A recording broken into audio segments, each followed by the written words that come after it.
Ze strony ojca moja rodzina, tak w tradycji rodzinnej było, że wroczyńscy herbu Brodzic mają pochodzenie tatarskie. Nasza rodzina tam wywodziła się z Wołynia, z Podola, tam z ukraińskich tych stepów gdzieś i mieliśmy, dziadek mój podpisywał się kiedyś Gzi Wroczyński. I to Gzi Wroczyński to przekonało mnie, że naprawdę to jest jakieś tatarskie pochodzenie, ponieważ Gzi jest przekręconym, taki sąd, jest przekręconym, zniekształconym terminem Gazi. A Gazi to był tytuł męczenników za wiarę, wojowników za wiarę muzułmańską. I to byli to również Tatarzy, jak i te tureckie narody też miały właśnie takie przydomki, używano przydomku Gzi na określenie jakiegoś takiego no, wojownika, rycerza, wojownika za wiarę. Zresztą Kemal Mustafa Atatürk też miał przydomek Gazi. Więc to mnie przekonało, że to Gzi to jest zniekształcone Gazi i na pewno jest to jakieś tatarskie, dalekie tatarskie korzenie. I potem rodzina moja przeniosła się później, wroczyńscy przenieśli się później do Królestwa Polskiego i już w 30 latach XIX wieku są wymienieni jako Andrzej i Wawrzyniec Wroczyńscy, jako mieszkający w Warszawie. I rodzina mego ojca mieszkała w Warszawie, właściwie dziadkowie to do śmierci. I siostry dziadka i rodzice dziadka to pochowani zostali na cmentarzu na Brudnie. Tam taki jest grobowiec, był taki grób i tam teraz to użyczyliśmy tego grobu naszej z kolei rodzinie z Tykocina i tam są pochowani oni. Są wszyscy tam pochowani, ci warszawiacy nasi. Znaczy rodzina mojej mamy tykocińska. I dziadek mój, dziadkowie moi właśnie mieszkali tam na ulicy Pięknej, potem na ulicy Górnośląskiej ostatnio. Część moich, a mój dziadek skończył szkołę tą inżynierską, taką techniczną, ten Instytut Wawelberga. I potem pracował przy budowach kolei. I w czasie wojny, gdy wybuchła pierwsza wojna, bo dziadek też i tam pracował jeszcze przed wojną w Rosji na przybudowach kolei. I potem został zmobilizowany jako podpułkownik i dowodził pułkiem, takim pułkiem inżynieryjnym, który budował koleje w dalszym ciągu. I potem, no to tak jak tata opowiadał, że potem ich ogarnęli bolszewicy, potem tam dziadek służył w tych bolszewickich formacjach, a potem udało im się uciec z synami, bo miał już wtedy 4 synów. Udało im się uciec z Rosji, przedostać już po wojnie, w latach chyba no nie, na pewno po wojnie już, po 18 roku przedostali się do Polski i do Łodzi, tam mieli rodzinę bliską w Łodzi.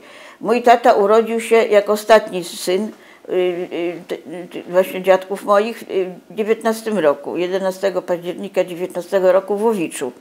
A to stąd wynika, bo dziadek pracował na kolei, no to te dzieci rodziły się w różnych miejscach, tam i w Warszawie, i w Piotrkowie, i także ci synowie w różnych miejscach są urodzeni. A potem jeszcze ojciec mój chodził do szkoły tam na Kaszubach, w Kościerzynie chyba mieszkali też tam, ze względu na tę służbę kolejową w Kościerzynie. I wiem, że ojciec opowiadał, że jak tam chodził z tymi Kaszubami do szkoły, to przezywali na niego Żydek, dlatego że był z Królestwa Polskiego i inaczej tam mówił i nie rozumiał tego języka, bo tak ten mówił, że potem się trochę nauczył tego gwary kaszubskiej, ale na początku no, nic nie rozumiał, co ci chłopcy do niego mówią, jakoś inaczej zupełnie mówili.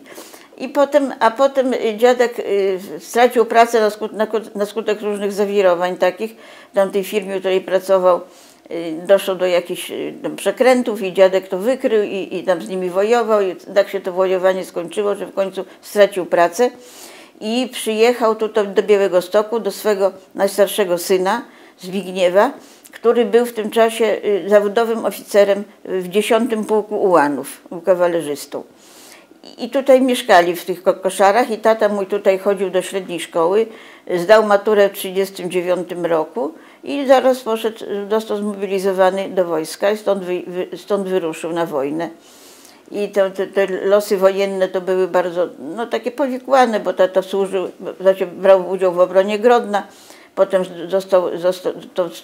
rozformowano tę jednostkę i tata wrócił tutaj do Białegostoku, nie mając nic, ani papierów, ani niczego, zapisał się na uniwersytet, a jeszcze wcześniej pracował w nadleśnictwie tutaj w Kopnej Górze, bo tam jego brat pracował też.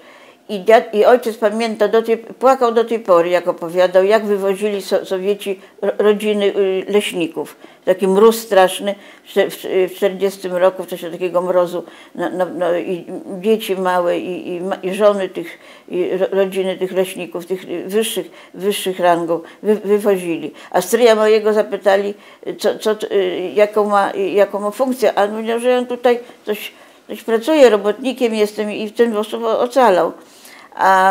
A ojciec mój też był jako robotnik pracował, więc nie zabrali go, ale tych innych powywozili. Ojciec mój do tej pory, jak opowiadał, to płakał. Mówię, to nigdy nie płakał, nawet jak opowiadał o powstaniu, to się śmiał różnej tak sytuacji, a jak widział, pamięta, jak przyjechali i jak ojciec widział to wszystko, jak ich wywozili. No także płakał strasznie. A potem tata zapisał się na Uniwersytet Białoruski, bo bał się, że go gdzieś wywiozą, że nie miał niczego, a człowiek, który nie miał papierów, wtedy był nikim. To go po prostu zapisał się na ten uniwersytet, na germanistykę. I tam trochę postudiował. I kiedy wybuchła wojna Rosji z Niemcami, kiedy Niemcy zaczęli wojnę z Rosją, ze Związkiem Radzieckim, to ojciec uciekł z tego całego zamieszania. Było straszne zamieszanie, to bombardowanie, było nieopisane zamieszanie było, bo to nagle to wszystko, krzyczeli, że to maniobra, potem się okazało, nie żadne maniobry, tylko jest to po prostu prawdziwa wojna.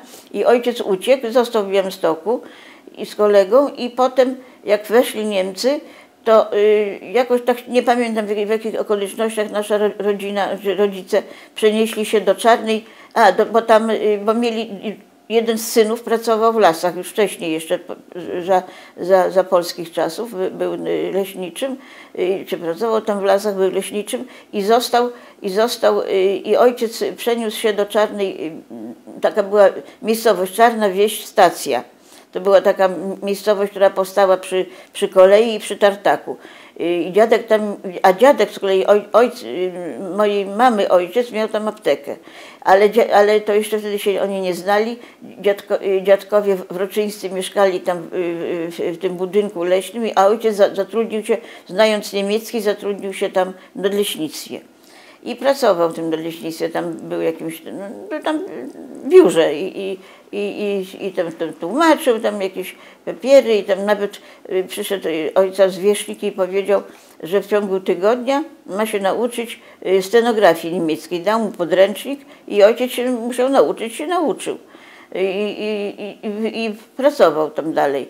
Była taka sytuacja, że tatę chcieli, że jakiś inny Niemiec wyższej rangi chciał ojca zabrać do siebie gdzieś tam, żeby pracował u niego, ale tam ten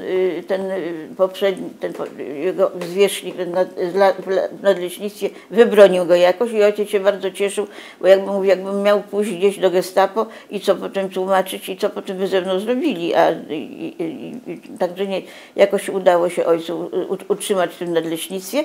I potem, i tu poznał swoją przyszłą żonę, która była córką właśnie aptekarza, który pochodził z kolei, Antoni Radziszewski, pochodził z Wasilkowa, a potem był aptekarzem w Tykocinie. I poznał moją babcię, swoją żonę w Tykocinie i moja mama się urodziła w Tykocinie. ale potem właśnie dziadek założył aptekę w Czarnej tej wsi Stacji w 1934 roku i w tym czasie, kiedy tata mieszkał to w Czarnej, to właśnie poznał moją mamę Halinę Radziszewską. I potem się z nią ożenił, ale to już po wojnie, po powstaniu. Tatę w wyjeździe ewakuowali cały urząd, kiedy nadchodzili Rosjanie, to Niemcy ewakuowali ten urząd i gnali wszystkich na zachód. I tata uciekł z kolegą w Białymstoku, i potem trafił do Warszawy, się przedostał i tam miał rodzinę w Warszawie, bratowa jeszcze mieszkała w Warszawie i ojciec do powstania wtedy poszedł. Trafił wtedy, już był zmobilizowany do powstania i przeżył całe powstanie. To taka długa historia, to opowiadał, ja tak nie potrafię opowiedzieć dokładnie, ale był w tym batalionie, w tym zgrupowaniu Chrobry II, Lech Żelazny, tej kompanii warszawianka i tam mieszkali właśnie tam w tym budynku kolejowym, tak? Tam mieli stanowisko. Ojciec był dowódcą takiego oddziału łączności i tam, no, dbali o tą łączność telegraficzną, telefoniczną i na tym samym piętrze mieszkał właśnie ten rotmistrz Pilecki, ale tata wiedział, że to jest rotmistrz, ale no, nikogo nie znał z nazwiska.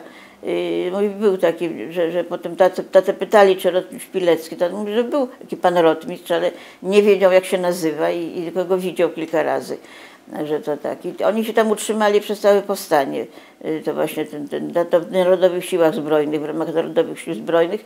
I tata zawsze się śmiał, mówił, że u nich był kucharz, Żyd był kucharzem, chodził w jarmułce i nikt tam go z tych narodowców nie zaczepiał. I zresztą tam byli, zawsze tata mówił, tam byli różni ludzie.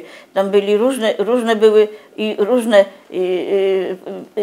opcje polityczne, od lewa do prawa i jedno, co się liczyło, to żeby walczyć. No, i walczyli, że te dziewczyny były bardzo waleczne, może bardziej nawet odważne od mężczyzn, że ci tacy chuligani warszawscy to też byli bardzo odważni, to byli też wręcz bohaterowie. Także tata przeżył to powstanie, potem wyszedł z tym zgrupowaniem.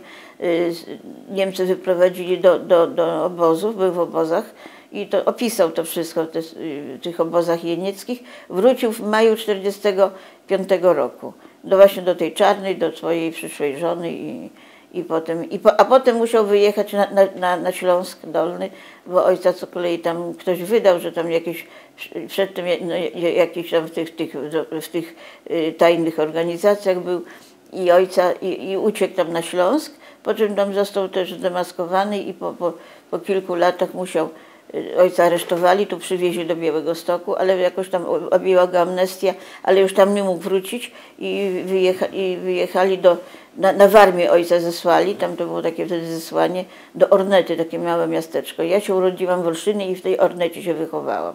Też było takie różnorodne, bardzo różnorodne środowisko, gdzie tam byli Ukraińcy, tacy wywiezieni, właśnie też zesłani i Polacy z Podkowna i miejscowa była ludność jeszcze, z którymi dzieci się nie chciały bawić. Pamiętam, że ten obrazek to pamiętam do tej pory, jak my się bawimy w kółeczku, a tam byli sami chłopcy. Ja się wychowałam po towarzystwie samych chłopaków, tam nie było żadnych dziewczynek. I myśmy tak ganialiśmy, bawiliśmy się w wojsko, w tym to także, że był taki Rysiek Jaworski, który był przywódcą, ja byłam jego zastępcą i myśmy tak wojny różne prowadzili. I to pamiętam, jak myśmy się bawili i dwoje takich dzieci stało, chłopczyk i dziewczyna, brat i siostra, i chcieli się z nami bawić. A te dzieci nie pozwalały, mnie to widocznie, ja tego znaczy ja się tak nie zachowywałam, bo mnie w domu tak nie uczono, ale te dzieci krzyczały, jak na nich krzyczały, nie pamiętam, jak Mazury, Mazury, o tak. I jak chciały podejść, to tam odganiały te dzieci. I one tak stały. Ja do tej pory zapamiętałam ten obrazek. Strasznie mi to się wryło w pamięć. Tak mi było żal tych dzieci. No ale ja nie miałam odwagi tam do nich podejść, bo wszyscy byli tutaj Mazury, Mazury. I one tak stały, te Mazury. I jeszcze pamiętam, jak się baliśmy się strasznie Ukraińców. Był taki chłopak starszy od nas kilka lat, który był, może miał, no to ja miałam wtedy 7 lat albo 6, jeszcze 6 może, nawet i 5, nawet 5-6 lat. I ten chłopiec był starszy od nas kilka lat. I pamiętam, że dzieci nim straszyły, że to Ukrainiec jest. I nagle się na podwórku zrobił krzyk: Ukrainiec, Ukrainiec. Wszystkie dzieci się pochowały przerażone. Ja się schowałam pod ganek, tam taki śmietnik był pod gankiem w tym śmietniku. I tak wyglądałam, bo takie były za tych filarów. I tak patrzę, a on tak wbiegł na podwórko. Taki był, i taki czerwony, zgrzany, i takie czarne włosy, czarne oczy i taka twarz taka czerwona i tak się rozglądał. Ja miałam wrażenie, że on się tak rozgląda, patrzy, kogo by tutaj rozedrzeć na strzępy. Pamiętam, że tak byłam przerażona, tak się bałam tych Ukraińców. I bałam się Cyganów też, i Cyganami straszyli. To Cyganów się strasznie bałam. A Cyganie wtedy przyjeżdżali i mieszkali tam na obrzeżach Ornety i Cyganki chodziły i tam wróżyły. Ja się strasznie bałam Cyganów. To pamiętam, że to się strasznie ich bałam. I Ukraińców się bałam strasznie. To takie dwie były, takie dwa straszaki. No i bałam się też, jak syreny były. Tam było, koło nas była taka fabryka opon, prawie że za płotem. I jak syrenę wyła zawsze rano i potem na zakończenie pracy wyła syrena. Ja się strasznie tej syreny bałam i uciekałam przerażona. A to było też dlatego, że to jeszcze ta wojna była, jeszcze w świadomości ludzi była ta wojna. I dzieci były uczone. Jak poszłam do 1. klasy, to sadzano nas, nie było tam byli ludzie, tam byli Polacy, którzy no wiedzieli, jaka była historia i nikt tam, dzieci nie było indoktrynacji takiej sowieckiej, jak potem w Czarnej, tej Białostockiej, myśmy tam mieszkali, tam było okropnie. Właśnie tam atmosfera była taka właśnie sowiecka w szkole. Ale wtedy w tej Ornecie to pamiętam, że nas tylko na początku sadzali nas w sali takiej gimnastycznej dużej i wyświetlali nam filmy wojenne, takie gdzie pokazywali tam te straszne sceny z tego Auschwitz, jakieś takie z wojny, to gdzie dziewczynka płacze nad trupem swojej siostry zabitej, takie te sceny z września dokumentalne. To ja pamiętam, miałam takie straszne, tak się bałam wojny i tak się bałam tego wszystkiego, że w ogóle o tym nie chciałam ani myśleć, ani rozmawiać, ani nic. No, moja ciotka poza tym była mojej mamy siostra, zresztą z Tykocina, nie mamy siostra, a mojej babci siostra, była 4 lata była w Auschwitz i w Ravensbrück. Przeżyła, ale syn jej zginął. Taki bardzo młody, dobrze zapowiadający się dziennikarz w Warszawie, oni mieszkali. I też opowiadała o tym. Opowiadała te straszne rzeczy, a potem przestała i już do końca życia niczego nie opowiadała.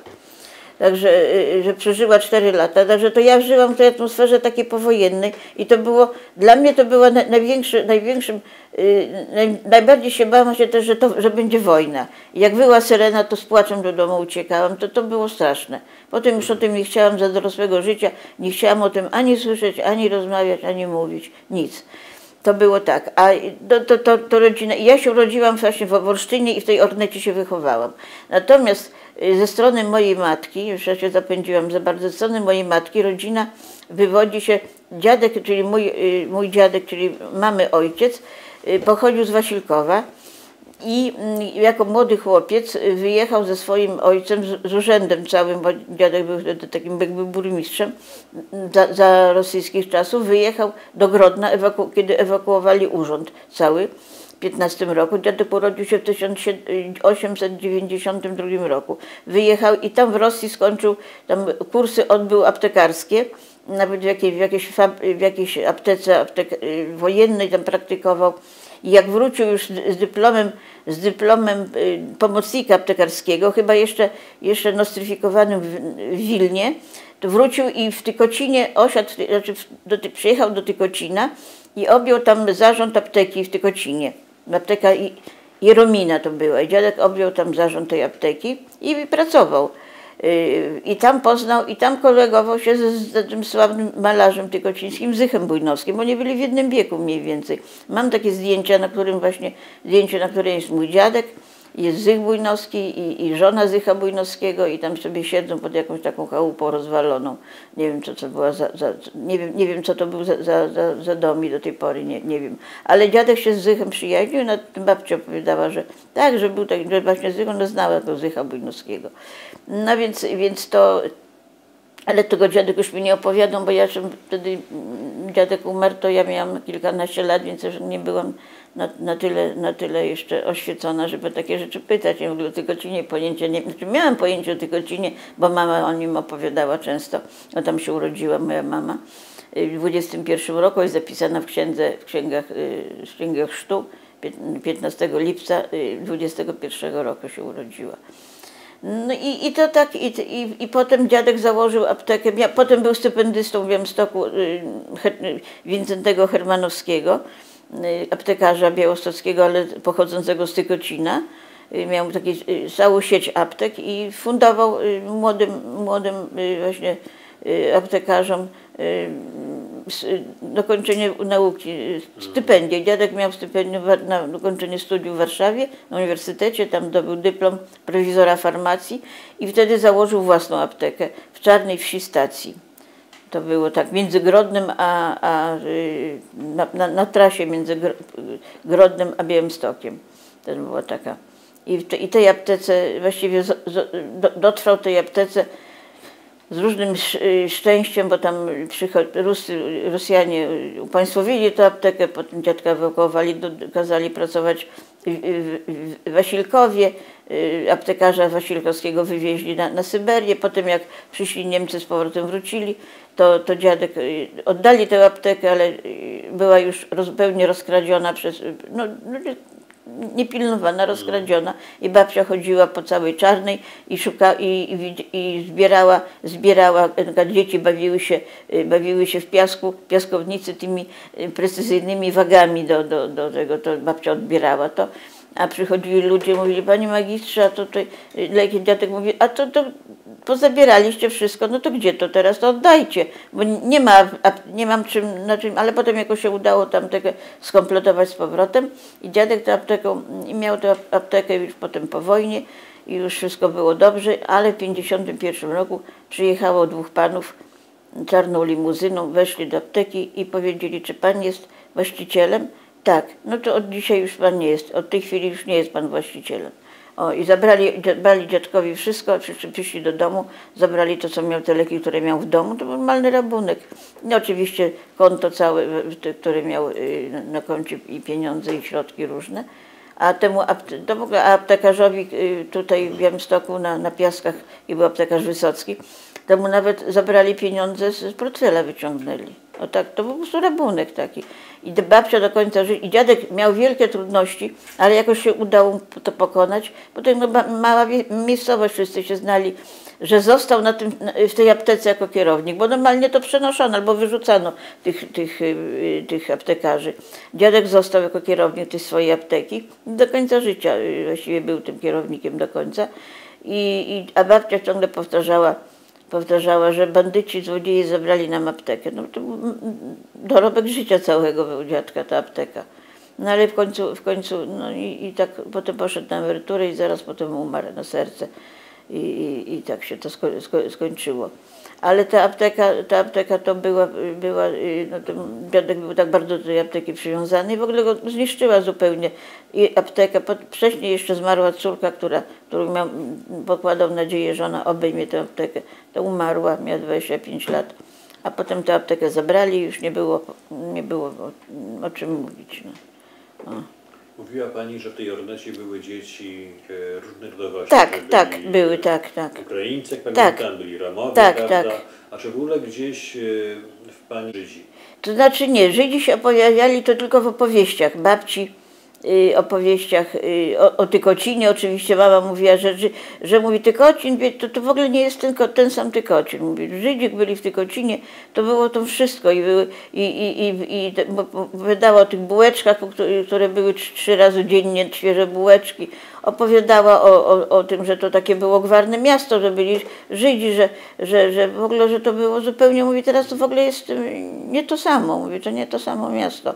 Mama bardzo przeżywała, że to właśnie że już nie ma Żydów, że mama jeździła, bo rodzina została w Tykocinie, rodzina mojej babci, siostra rodzona babci, która wyszła za mąż za takiego Oktawiana Jucewicza, który był mechanikiem, miał taki warsztat mechaniczny przy ulicy Choroszczańskiej. On kupił dom, taki duży dom od trollów, taka rodzina trollów była, i Oktawian Jucewicz kupił ten dom w 1928 roku i to była taka duża posesja bardzo, tam zbudował kuźnię i warsztat cały miał i nie tylko, i robił maszyny takie rolnicze. Ta maszyna nazywała się Tykocinianka, takie maszyny rolnicze, a jego szwagier, a babci brat, to kiedyś taki wierszyk ułożył, bo było zawsze, on podpisywał, malował takie Jucewicz w Tykocinie i to napisał tak: o, Jucewicz w Tykocinie pięknie pisze na maszynie. On tak malował te właśnie na maszynach te swoje pieczątki, malował takie swoje nazwy tych podpisywał się. Także to robił takie ogrodzenia, to ogrodzenie kiedyś był taki park zamiast rynku, to ogrodzenie do tego parku robił, kuwał. Także to był takim kowalem, był i jednocześnie mechanikiem. To taki duży warsztat, nie byli dosyć zamożni, w ogóle byli zamożni. I już niestety właśnie mieli 2 córki.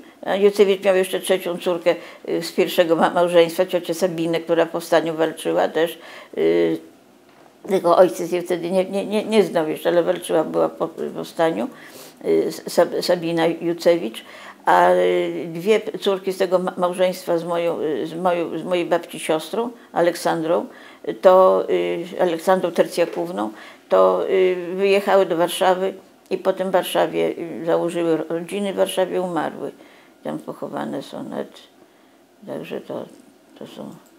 A jak pani do Tykocina trafiła? Ja do Tykocina trafiłam zupełnie przez przypadek. Tykocin doznałam z opowieści. A jeszcze, to jeszcze wracając do tych Żydów, może to o Żydach to z kolei więcej opowiadał, może mama to tak nie miała styczności, bo mama z Żydami miała, oprócz tego, że jeździła do Tykocina i tam miała swoje towarzystwo w Tykocinie. I nawet mam taką pamiętnik mamy, gdzie tam to oni się wpisali wszyscy, podpisali się w 40 już roku za sowieckiej okupacji. I tak napisali, że może jeszcze kiedyś się spotkamy w Tykocinie. No i w każdym bądź razie mama opowiadała, ale tak o Żydach tak ogólnie, natomiast tata to z kolei, mama uczyła się w liceum, w takim liceum prywatnym na ulicy Fabrycznej, dojeżdżała Sztarnej do tego liceum. To było takie koedukacyjne liceum, a tata chodził do gimnazjum męskiego, państwowego, to było państwowe i tam dyrektorem był ksiądz Chałko, który był bardzo zasłużony dla Białegostoku. On był nawet posłem na Sejm. I tam byli, i tam uczyli się też, to był bardzo wysoki poziom w tym liceum, i tam uczyli się Żydzi też. I ojciec znał tych Żydów, którymi się uczył razem. To opowiadał o nich, że właśnie o tych Żydach, że oni na przykład nie mogli pisać w soboty, bo w soboty była nauka, więc oni nie pisali, siedzieli, nikt im tam nie zmuszał, żeby pisali. A jeszcze ojciec jakby wcześniej jeszcze w innych szkołach tam, jak jeszcze nie w Białymstoku, tylko wcześniejszych, to mówił, że chodził, że miał takiego kolegę Żyda, za którym nosił książki w sobotę, bo matka jego prosiła, że on nie może nosić nic w sobotę i nie może pisać, a więc tata brał to i nosił za nim te książki. To pamięta. To Żydów to pamięta, nawet jakiś czas mieszkali w Jędrzejowie, tata pamięta tych Hasydów jędrzejowskich, nawet bawił się z nimi, tam jako małe dziecko, chłopiec to się bawił, tam jakiś, pamiętam, że jakąś tam wronę złapali, puszczali i ten mały, ten chłopiec mówił, ona już fruje, ten Żyd mały, ten chłopczyk. Tata zapamiętam, jak on mówił śmiesznie, że ona już fruje, zobacz, ona fruje. No. Także, że się po prostu to pamięta, tata to Żydów pamięta dobrze. Pamięta właśnie tych Hasydów, pamięta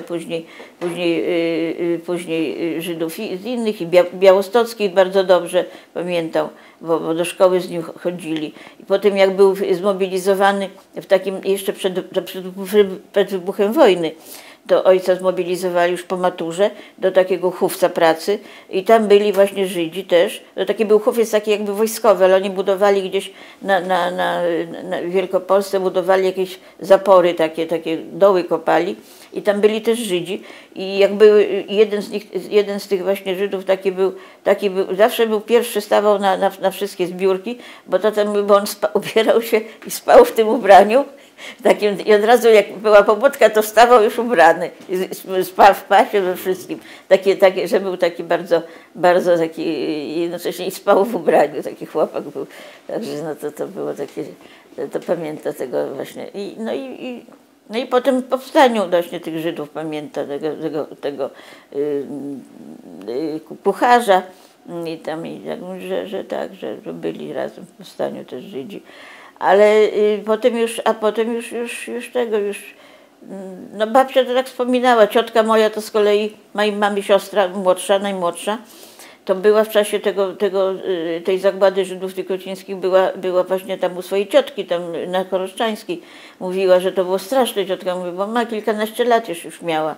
Mówi, że pamięta tylko, że oni siedzieli wszyscy tacy przerażeni i pamięta, jak jakiś chłopak uciekał że tam taki krzyk był na tym rynku straszny i że chłopak jakiś uciekał przez ogród. I pamięta, jak on biegł przez ogród, przeskakiwał tam i uciekał. Mówi, że to było straszne. Mówi, pamięta że ten straszny taki zamieszanie takie okropne. I to strzały te słyszała, też Małgorzata słyszała, te strzały, że to było straszne. Ciotka to opowiadała mi, mówi, że to było straszne, że przerażeni siedzieli wszyscy w domach, a tych Żydów gnali tam na rynek. To było straszne zamieszanie, to nie wiadomo było, co się dzieje, nikt nie wiedział, oni sami Żydzi nie wiedzieli, co się dzieje z nimi. Jedni siedzieli w domach, nie wychodzili, ludzie wychodzili, no pan Józef wie, bo tam tłumaczył te księgi to po prostu było straszne zamieszanie. Ciotka mówi, pamięta, że do tej pory pamięta te krzyki i te strzały, to pamięta. Mówi, to opowiadała mi. I tego chłopca, który biegł przez ogród, uciekał. No. To było straszne po prostu. To straszne było.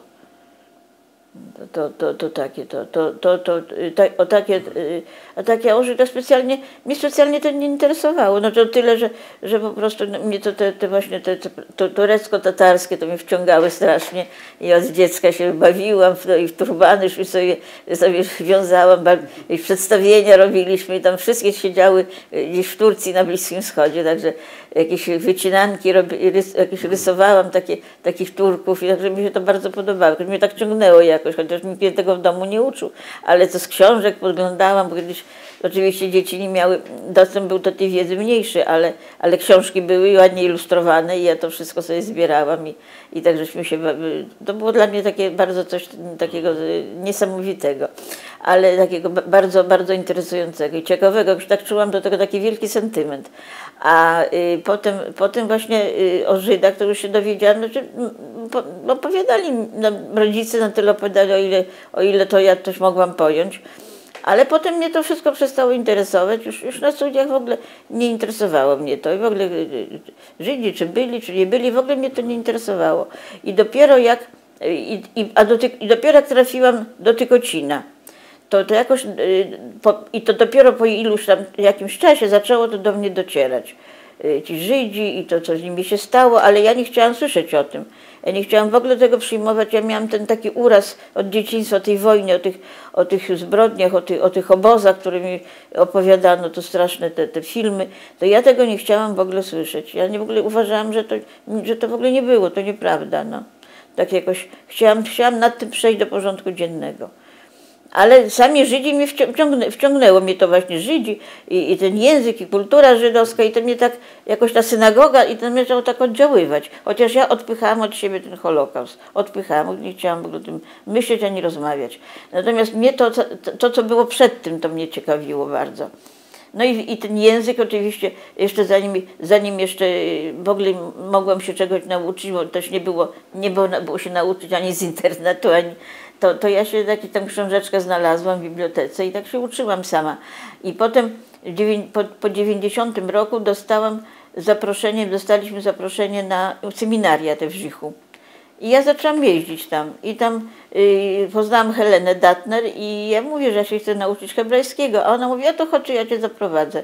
I zaprotegowała mnie tam do dyrektora, wtedy był profesor Greenberg dyrektorem i potem do Ewy Świderskiej i tak się wciągnęłam i to ona były tam te kursy się zaczęły, ja chodziłam, tam i Helena chodziła i tam dużo innych osób, także ja tak zostałam, bo część tam odpadła, a ja zostałam i tak mnie to wciągnęło, że się po prostu, no mi to bardzo się podobało i tak no i potem oczywiście cała ta sfera teatralna, bo w Tykocinie był teatr amatorski, ale tego teatru właściwie już potem nie było.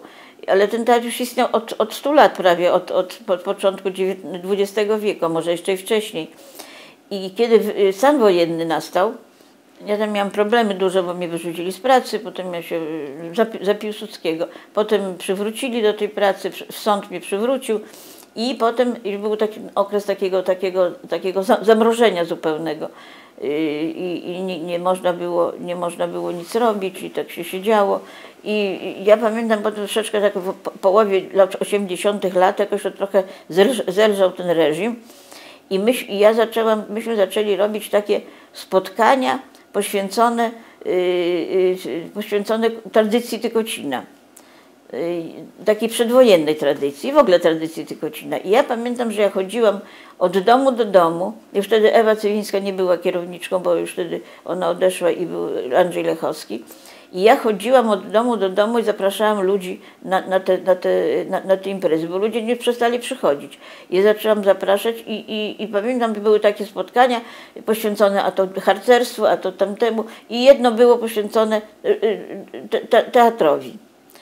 I się tak to wszystko spodobało, że potem w połowie, znaczy w 1985 roku zaczęli Towarzystwo Przyjaciół Ziemi Tykocińskiej, na bazie tego towarzystwa i muzeum zaczęliśmy odradzać ten teatr. I był ksiądz Lech Łuba w Tykocinie, który chciał być aktorem, ale nie dostał się do szkoły aktorskiej. I on się podjął na nowo odbudowania tego teatru. Znaleźli się ludzie, przedwojenni aktorzy, wtedy mi się wydawali staruszkami, oni nie byli tacy staruszkami, ale mi się wydawali bardzo starzy. No więc oni jeszcze i młodzi, Jolanta Najecka, bibliotekarka i ten teatr się odrodził. I potem w końcu lat 80. w 90 właściwie roku, w 90 roku poszłam ja do tej Joli, do biblioteki i mówię, słuchaj Jola, chodźmy zrobimy takie przedstawienie o Żydach tykocińskich. No i zrobiliśmy na podstawie poezji Ficowskiego, pieśni, które śpiewała pani Gołda Tencer. Wtedy jeszcze nie było takich praw autorskich, można było tam sobie pościągać i nikt tam się nie przejmował tym. Więc myśmy zrobili takie przedstawienie pod tytułem Rebeka, czyli świat żydowskich miasteczek. I to było na podstawie tych wierszy tłumaczonych, pisanych przez Ficowskiego, tej poezji, wydawanych zresztą drukiem. I pieśni pani Gołdy Tencer też. I myśmy zrobili takie przedstawienie, niby o Tykocinie, właściwie o Żydach. Takie śmieszne trochę, takie wesołe. I to było pierwsze nasze przedstawienie. Rebeka. Potem zrobiliśmy takie na podstawie tłumaczenia profesora Friedmana z tych Kasrylewki, takie dwa Szałechmones, takie opowiadania były. I ja z tego opowiadania taką sztukę napisałam, też o Tykocinie to się działo. I tam zrobiliśmy purimowe, w środku tego przedstawienia, jakby teatr w teatrze, było purimowe, to się działo wszystko w czasie święta Purim i zrobiliśmy z tego no ja napisałam taką krótką scenkę o tym, przez Purim Szpil, ale po polsku. I tam właśnie te wiersze mi tam było i królowa, i król, i królowa, i Mordechaj, i Haman, i Kat był, który potem Hamana powiesił. I tam takie, i to potem myśmy to wystawiali jakiś czas jako w muzeum, potem w muzeum w czasie święta Purim przed synagogą. To już takie oddzielne to purimowe, Purim Szpil tam. Jest ten wielki król Ahaswerosz, co panuje w perskim kraju. Bóg nie szczędzi mi, nie pamiętam już, to było tak i wszelkiego urodzaju. Bóg nie szczędzi mi bogactwa i wszelkiego urodzaju. No i potem przychodzi królowa Estera.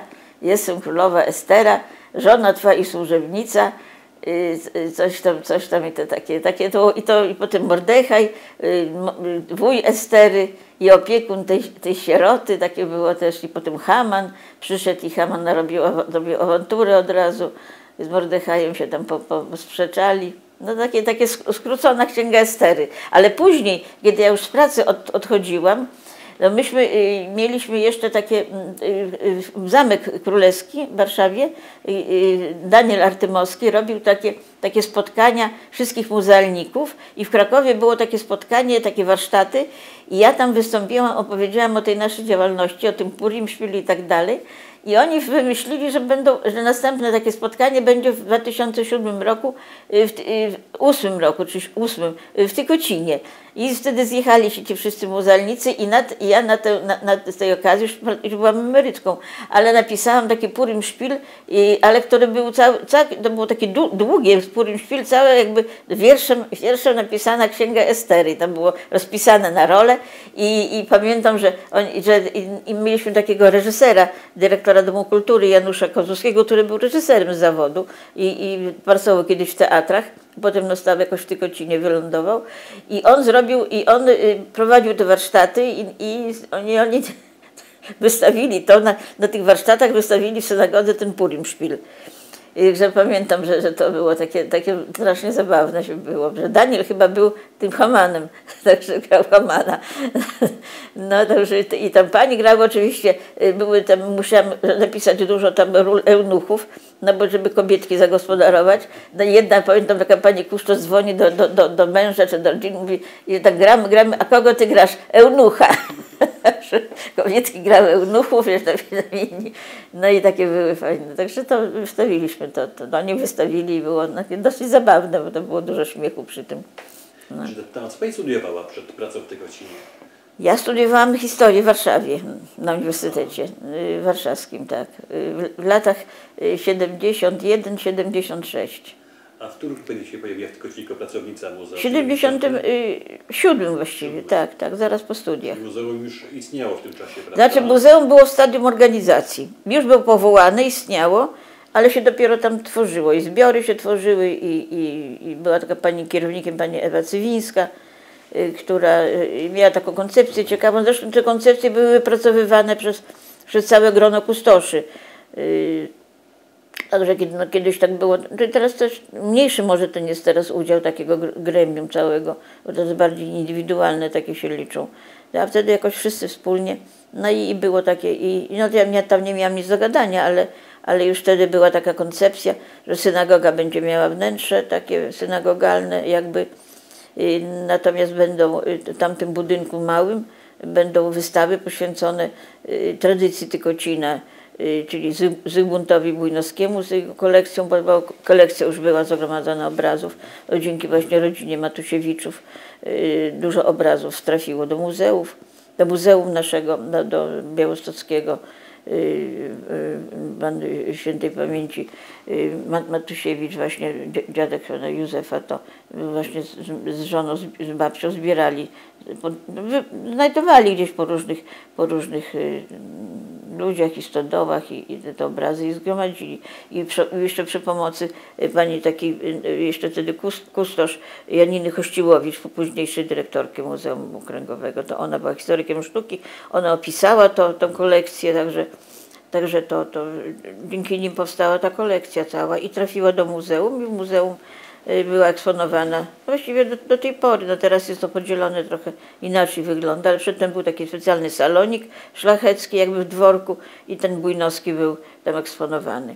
I był też Zygmunt Gloger, specjalny gabinet Zygmunta Glogera i takie wystawy, różne takie wystawy poświęcone tradycji Tykocina. I w pewnym momencie w 1983 roku ja wymyśliłam, że zrobię taką wystawę o aptece, o dziadku, ponieważ ja się wychowałam w tej aptece dziadka, już nie dziadka, ale dziadek tam no, był szefem całym i ta apteka była obecna cały czas, ponieważ kiedyś panowały takie, dziadkowi oczywiście przydzielono pracowników, farmaceutów, którzy byli z nakazu pracy, kiedy był nakaz pracy i jak ja byłam dzieckiem jeszcze, myśmy też w Czarnej Białostockiej potem mieszkali, potem ja się u dziadków też dużo bardzo spędzałam czasu. To była taka, no takie patriarchalne, rodzinne były te kontakty, że pracownicy muzeów, zawsze te panie przychodziły, bo moja właśnie najmłodsza siostra mojej mamy to pracowała w tej aptece też i przychodziły zawsze na niedzielę, na herbatę, na święta przychodziły, na Wigilię, bo nie jeździły nieraz do rodzin, przychodzili ci pracownicy. Takie było rodzinne, takie jakby przedsiębiorstwo, taka apteka rodzinna. I w tej aptece ja się wychowałam, ja tam dużo czasu spędzałam. I w domu też było trochę tych naczyń, bo babcia, zanim jeszcze tę aptekę, w czasie robienia tej inwentaryzacji tak zwanej, to babcia dużo powynosiła, to tylnymi drzwiami do domu pozabierała te nasze sprzęty różne i te naczynia i to tego dużo było w domu. Także to ja się po prostu tak wychowałam i powiedziałam, że no, trzeba będzie jakąś taką aptekę, że taką aptekę w małym miasteczku. I mi się udało to zrobić i jeszcze z pomocą tego Cefarmu, gdzie była taka pani Irena Kałaur, która zgromadziła kolekcję z kolei w aptece na Wesołej, w aptece Cefarmu. I ona zgromadziła tę kolekcję z różnych, miała większe możliwości, z różnych aptek z całego województwa i myśmy to wypożyczyli. Ja pomogła mi, zrobiłam takie wnętrze aptekę taką. I tam były, i dziadka zdjęcia były, bo tam ojciec w czasie II wojny robił zdjęcia, miał taki aparat tam z kolegą, kolega nazywał się Meissner i dzięki temu gdzieś z Królewca sprowadzali materiały, bardzo dobre zresztą niemieckie, kupowali na jego nazwisko. Myśleli, że to może Niemiec i kupowali. I oni kupowali to i to zdjęcia. Dużo zdjęć zachowało się ojca robionych w Czarnej. I potem i te zdjęcia przedwojenne z tej apteki też były i babci, i dziadka, i tam innych, także takie rodzinne. I ja to wszystko tak pokazałam na wystawie i te naczynia jeszcze dziadka, i że pożyczyłam jeszcze z tej apteki trochę naczyń starych i z Tykocina dużo się znalazło. Także całe w ogóle wnętrze apteki. A potem to się stało stałą wystawą. Na stałe zostało. To, co naszą kolekcją było, resztę musiałam oddać. To naszą, to była wnętrze apteki, a teraz już tego nie ma, bo kierownictwo muzeum się uznało, że to chyba jest nieważne i oddało do Bielska Podlaskiego. To była cała historia z tym. Ja to przeżyłam, ale już, jak mówi moja koleżanka archeolog, zapiłam wodą i już po prostu nie przełknęłam tą pigułkę już. Że nie mam nic do gadania już zresztą. A kto wpadł na pomysł, żeby właśnie w tej synagodze powstało muzeum, to muzeum takie właśnie judaistyczne? To były lata 70. Tak, to było jakieś, znaczy ja dokładnie tego nie wiem, ale jak widziałam dokumentację, to miało być, jak się była, jeszcze jak ja zaczęłam pracować, to była konserwacja trwała w synagodze. To była dokumentacja na Muzeum Wnętrz Barokowych. I w synagodze miała być ekspozycja wnętrz barokowych. Miało się wszystko jakoś tam zasłonić i wnętrza barokowe. Takie było Muzeum Wnętrz Barokowych. A potem, nie wiem kto podjął taką decyzję, naprawdę nie wiem na jakim szczeblu to zapadło, może na jakimś wojewódzkim albo jeszcze wyższym, że ma być to muzeum w Tykocinie, ale z takim działem poświęconym ze zbiorami poświęconym tradycji i kulturze Żydów polskich. Nie było, że Żydów tylko cińskich, to było takie kosmopolityczne muzeum, że zbierało się z całej Polski to, co można było wtedy wydobyć z różnych kolekcji, z różnych tych antykwariatów. I myśmy to kupowali i takie właśnie taką wnętrza synagogi z tymi elementami różnych tam i Hanuki i inne takie właśnie przedmioty były tam.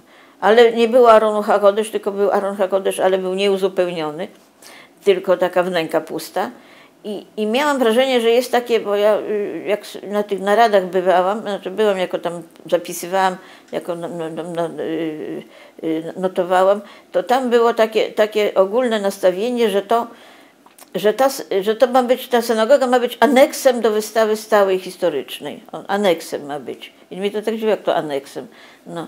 I że to takie było, że niby ona ma być, ale to właściwie to tak nie trzeba za bardzo się o nią tutaj, że to tak niech to nie będzie takie główny nurt na muzeum. No i potem to tak było, tak trwało, ale potem się samo przecież narzucało. Jeszcze potem jak właśnie Andrzej Lechowski został kierownikiem tam, to jeszcze doszła Ewa Rogalewska, ona teraz potem w IPN-ie pracowała, to ona właśnie, to myśmy jakoś tak ona się jakby zajęła tymi Żydami, a ja tak przy niej jakoś tak mnie oświeciło. No i pierwsze co zrobiliśmy, to pamiętam, że zrobiliśmy takie niby, ja wpadłam na pomysł, żeby robić takie spotkania poświęcone świętom żydowskim. I najpierw zrobiliśmy sami o święcie Purim, ale jeszcze nie było bez tego przedstawienia, tylko takie elementy były tego. Wszystko robiliśmy z teatrem, takie elementy tego. I wtedy pamiętam, że przyjechali do nas czyżewscy z Sejn.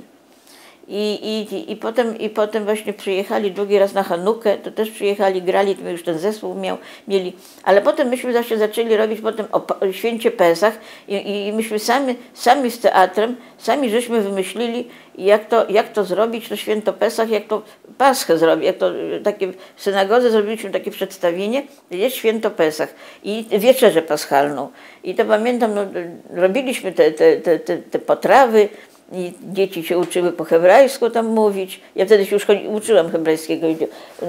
I tak według tej Hagady żeśmy zrobili takie widowisko i jednocześnie takie spotkanie poświęcone tradycji święta Pesach. To ludzie przyszli, nawet bardzo, bardzo im się podobało. To było takie wczesne lata 90. A potem ja zaczęłam zapraszać, jakie już poważniejsze robiłam takie wykłady, to zapraszałam koleżanki z Żychu. Bo stwierdziłam, że ja za mało wiem i niech one się powiedzą. I o święcie Magdę Sieramską, Renatę Piątkowską zapraszaliśmy tam i one tak opowiadały o świętach, o obyczajach, takie były ilustrowane to muzyką, były przeźroczami. To o święcie Sukkot, że myśmy, to tak się rozwijało. Potem zaczęliśmy budować szałas. I też przed synagogą szałas zawsze budowaliśmy, ubieraliśmy, żeśmy dekorowali ten szałas, także to było takie, i on stał cały czas, był otwarty i tam jak przyjeżdżały izraelskie wycieczki, to tam właśnie tam wchodziły tam no także to było, to myśmy tak to robili właśnie, pokazać przez teatr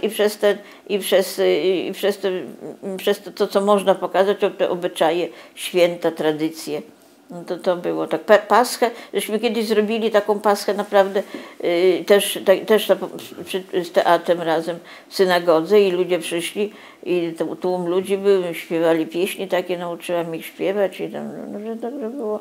I te potrawy były zrobione, takie oczywiście niekoszerne, ale takie no podobne, żeby pokazać, jak wygląda święto Paschy, na czym ono polega, co to za święto. O szabacie, taką wystawę o szabacie zrobiłam też w tamtym budynku. W tamtym budynku też zrobiłam taką wystawę o szabacie, gdzie był pokazałam jak wnętrze takiego domu nauki też było. Nawet pożyczałam książki z Żychu, takie księgi, które im tam nie były potrzebne i tak Żych bardzo nam pomógł, bo oni właśnie przyjeżdżali, Ewa Świderska przyjeżdżała też z wykładami, także oni przyjeżdżali z wykładami i tak bardzo to podbudowane było naukowo. Ninel, potem cały rozdział to był z Ninel, cała przygoda w ogóle z Ninel. bo ja kiedyś, jak to tak było, nie pamiętam, że ona mi chyba opowiadała o tych swoich obrazach i chyba ja u niej raz byłam i ja mówię, to ja ci zrobię wystawę w Stykocinie. No, nie wierzyła, że ja to zrobię. I któregoś wieczoru pięknego styczniowego, ja w 1993 roku, ja przyjechałam, mówię, że ja to zabieram wszystko. No jak to zabierasz? Mówię, zabieram, mam samochód i zabieram. No i tak się stało, także potem była w 1993 roku, było, znaczy drugim, a w 1993 było otwarcie. I takie wielkie, ona sprowadziła 2 autokary chyba tam przyjechali, tam cuda nie widy było, wszyscy ta śmietanka warszawska przyjechała, no, Ninel znajomi, przyjaciele i tam było wielkie, burmistrz urządził wielkie przyjęcie tam u siebie i to było takie bardzo fajne, bardzo sympatyczne. No. Czy były te obrazy na łyżkach malowane, tak? Dobrze myślę, ona malowała na łyżkach. Nie na łyżkach, to były obrazy na łyżkach, nie, to były obrazy normalne malowane na płótnie. Na płótnie, na deskach i to było tego chyba ze 100 albo więcej. I tam jest dokumentacja, bo myśmy zrobili dokumentację tego. Taki film jest nawet. Nie wiem, ktoś go chyba przegrał potem on w internecie można go oglądać. Ktoś go przegrał, ja mam tylko zdjęcia, a ktoś ten film przegrał z taśmy, chyba od Ninel ktoś, bo to było na taśmie VHS nagrane. I przegrał i jest w internecie. Nie wiem, któryś z tych synów może Łukasz, może Mateusz, ale to było pokazane. Także to ja pamiętam, to była wielka przygoda z Ninel. I Ninel do nas przyjeżdżała z wykładami, na każde święto potem przyjeżdżała z wykładami. I tak do nas przyjeżdżało, tak prywatnie. Pamiętam, że bardzo zawsze było wielkie święto, Ninel przyjeżdża, to już wszyscy na baczność stali i Ninel przyjeżdża. Stały Tykocin, zresztą bardzo ją lubili, i burmistrz, i potem zostało obywatelstwo honorowe Tykocina. Także to była tak, Ninel to była wielka przygoda naszego muzeum. Pamiętam, jak Ninel wymusiła kiedyś na mnie, bo było taka na wieży była wystawa i jest wystawa, pokój rabina. I Ninel powiedziała, ona musi tam nocować w tym pokoju rabina. Tam łóżko było takie, stare łóżko tykocińskie. No ja mówię, że nie, no Ninel, nie, ty będziesz tam nocowała na takim... Nie, ona wymusiła i w końcu nocowała, w końcu musiał tam to łóżko jakoś tam, Tadeusz ten Świętorzecki to wszystko jakoś przygotował, nowa pościel, wszystko, nowe piernaty, Ninel tam spała i pamiętam, że myśmy stanęli pod synagogą, a to było ciemno już, jakoś, nie wiem, czy to było zimą, czy jesienią, było ciemno. I myśmy zapaliliśmy światła wszystkie i Ninel zapaliła świeczkę w tym oknie, postawiła. Świeczkę taką zwyczajną. Bo tam były takie świeczki, tak jak to kiedyś oświetlali. I ta świeczka tak świeciła, że tak w ogóle jakby, nie wiem, jakby coś takiego niesamowitego się stało, że to cały Tykocin był oświetlony z jedną świeczką. Myśmy tak dziwili, jak to można świeczką oświetlić pół miasta. Ninel tam zapaliła i tośmy tak się zachwycali, jak to tam pięknie tam świeci to wszystko, no to pamiętam. Troszkę symboliczne, prawda? No tak jakby symboliczne, no Ninel właśnie tę świeczkę zapaliła. W synagodze. Tak. W byłej synagodze. Tak. No. Także to było takie bardzo niezwykłe. Czy ja zrozumiałem dobrze, że te pierwsze lata to właśnie taka była ekspozycja o czymś innym, a nie ekspozycja judaistyczna? Nie, była judaistyczna, tylko była. Od razu w synagodze było taki tytuł wnętrze dawnej synagogi. Sali wielkiej dawnej synagogi w Tykocinie. I były te nasze zbiory eksponowane w takich gablotach, ale Aron HaKodesh był pusty, niezagospodarowany. Bima też taka właściwie pusta i wszystko było takie, no, były ławki tylko, a potem i pulpity. Potem pulpity, nie wiem skąd się te pulpity wzięły, nie pamiętam. Wiem, że one może od razu były zrobione, już nie pamiętam. Takie pulpity były, takie przypominające te pulpity w synagodze. A skąd pochodziły zbiory państwa? Czy jakoś pozyskiwaliście je od ludzi w Tykocinie? Nie, od ludzi nie było nic. Nic, bo od ludzi były jakieś tylko, ja tak podejrzewałam, bo ludzie przenosili jakieś takie trochę jakieś porcelany, to pomyślałam, że to pewno jest pożydowskie. Ale tam nie dochodziłam. Dużo rzeczy było na pewno od Żydów. Ale niektórzy mówili, że to jest od Żydów, ale to były takie zwykłe przedmioty domowe, no to nic tam nie było żydowskiego w tym. Ale takich żydowskich specjalnych to nie było. Natomiast myśmy to wszystko kupowali z różnych miejsc, no, w Desach, w całej Polsce, nawet we Wrocławiu, gdzieś tam w Warszawie, głównie w Warszawie, ale nie tylko. Krakowie nawet jakieś były, pamiętam, jeździliśmy po świecznik taki, do Krakowa jeździliśmy. To pamiętam, chyba w 90 roku, taki był srebrny, piękny świecznik. To myśmy jeździli we dwie z koleżanką. Jeździłyśmy, bo nie miałyśmy samochodu, pojechałyśmy pociągiem i wracałyśmy tego samego dnia pociągiem. Z tym świecznikiem na kolanach, no to pamiętam. Ale tak, to wszystko było. Z Tykocina było taki jeden, to taki wzruszający bardzo, ale on trafił przypadkowo razem z takimi przedmiotami należącymi do dawnej apteki w Tykocinie, do apteki Bogdanowicza już potem po wojnie. To tam był taki dziennik recepturowy, bo aptekarz codziennie musiał wpisywać, taki dziennik prowadzić i wpisywać do tej pory. Tylko wtedy, teraz to się inaczej odbywa, wtedy to do takiego zeszytu specjalnego wpisywał aptekarz, kto odbiera leki, od jakiego lekarza i co, i jaki skład tego leku jest. I to potem się codziennie podpisywano. I ten dzienniczek był z 1941 roku. Był prowadzony chyba od sierpnia. W sierpniu 1941 roku. I ja potem zobaczyłam, bo zawsze uważano, że 5 sierpnia była ta zagłada. A to nie było 1 sierpnia, tylko 25 sierpnia. I ten dzienniczek to odzwierciedlał, bo 25 sierpnia już nie było nic w tym, tylko było dwie osoby przyszły, już Żydów nie było i podpis był tylko jednego aptekarza, tego drugiego zabrali. No. Tego aptekarza właściciela, Arona Liba. No to było, ten dzienniczek pokazywał, ale poza tym jeszcze w księdze pamięci też, że do 25 sierpnia było. A prokurator Monkiewicz, który badał to jeszcze po wojnie, to zapisał, że to 5 sierpnia. To nieprawda, to 25. I zresztą to potwierdzają żydowskie źródła, no i te nasze źródła. Było w poniedziałek, bo to było drugiego dnia chyba miesiąca Elul według żydowskiej daty. A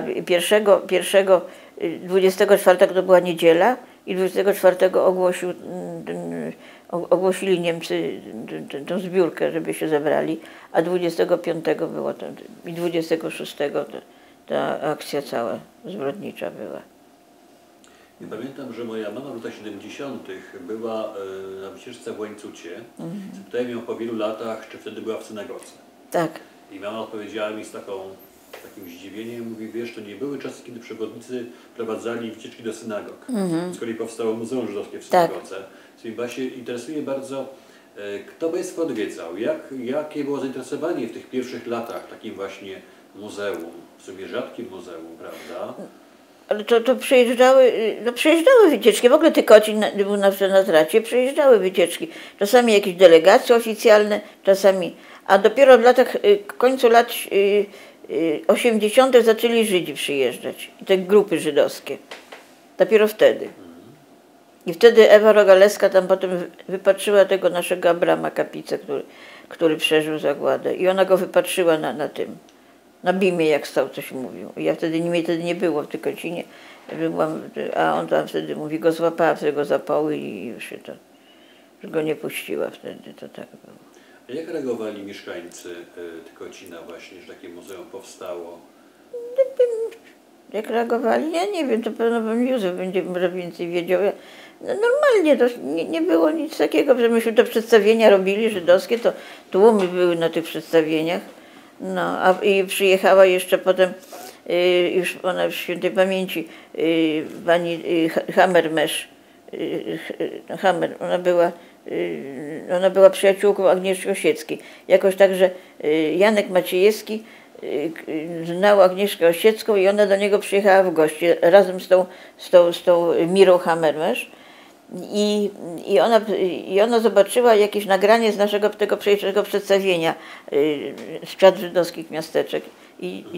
A teraz wtedy robiła film swój o Żydach polskich. I nas zaangażowała, tam przyjechała i zagrała z nami kilka scen i jakieś wywiady.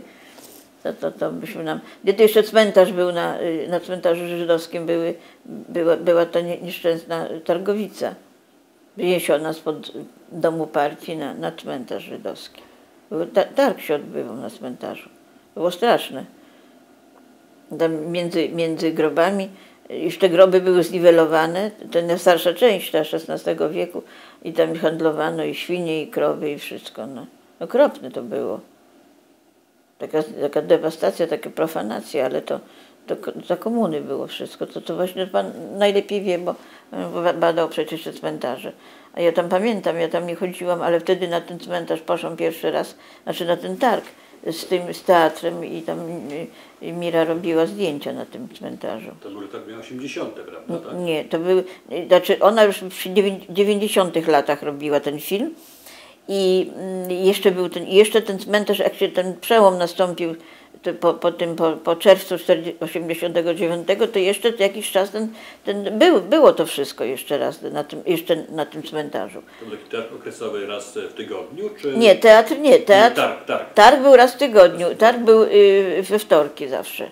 We wtorki. No. I tam się zdały normalnie chłopi furmankami i na tej już prawie, że zniszczonej części, nie tam na tych grobach, tylko na zniszczonej części, tej pierwszej, najstarszej, i były już tego. I pamiętam, jak myśmy walczyli o to i tłumaczyliśmy burmistrzowi, że to jest przecież cmentarz, że no i ten Dominik Włoskowski, on bardzo jakoś tak zrozumiał to i potem wyprowadzili stamtąd ten targ z powrotem na... Mówię, przecież tu macie targ, to jest przecież dawny targ tykociński.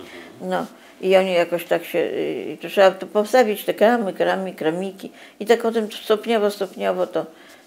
Czyli w którym roku ten targ się wyprowadził z cmentarza? W latach 90. Nie wiem, wcześniej, czwartym tak? albo może trzecim już, no to jakoś tak na początku lat 90. Ja wiem, że też u Państwa w zbiorach w muzeum są te takie toczaki, prawda? Tarcze szlifskie zrobione z maty. Tak, ale czy Państwo je sami odzyskiwaliście? Czy to ludzie przynosili.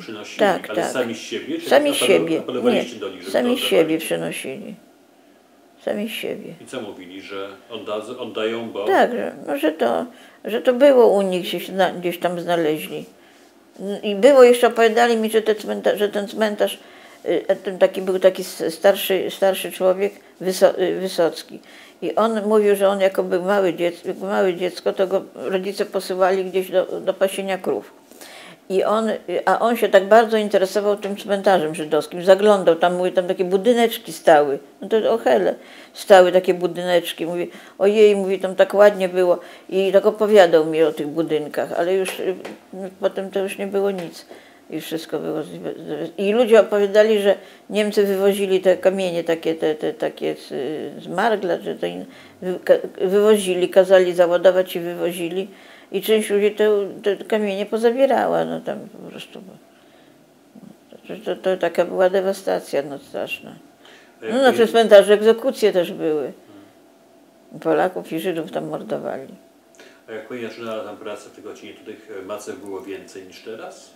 Raczej nie. Trudno mi powiedzieć. Nie, one tak wyglądały, wszystkie takie były. No takie, nie było ich dużo. Nie było, to tak tylko strawy wyglądały. Były w lepszym stanie, bo było je lepiej widać. Też na pewno Tygocin był wtedy zupełnie inny, prawda, niż teraz. O, teraz był zupełnie inny. Jak się ogląda stare filmy jeszcze z lat 70., tylko 60., to Tygocin przedstawiał obraz nędzy i rozpaczy. Naprawdę, nędzy i rozpaczy. Teraz jak ja to porównuję i patrzę na ten Tygocin i na tamten Tygocin, może były takie urokliwe, to myśmy z pana Józefa mamą chodziłyśmy tam, żeśmy różne rzeczy tam szukały, żeśmy tam oglądały i płakały nad tym, ale to wszystko przedstawiało obraz nędzy i rozpaczy. Takie zaniedbane, wszystko takie zapuszczone.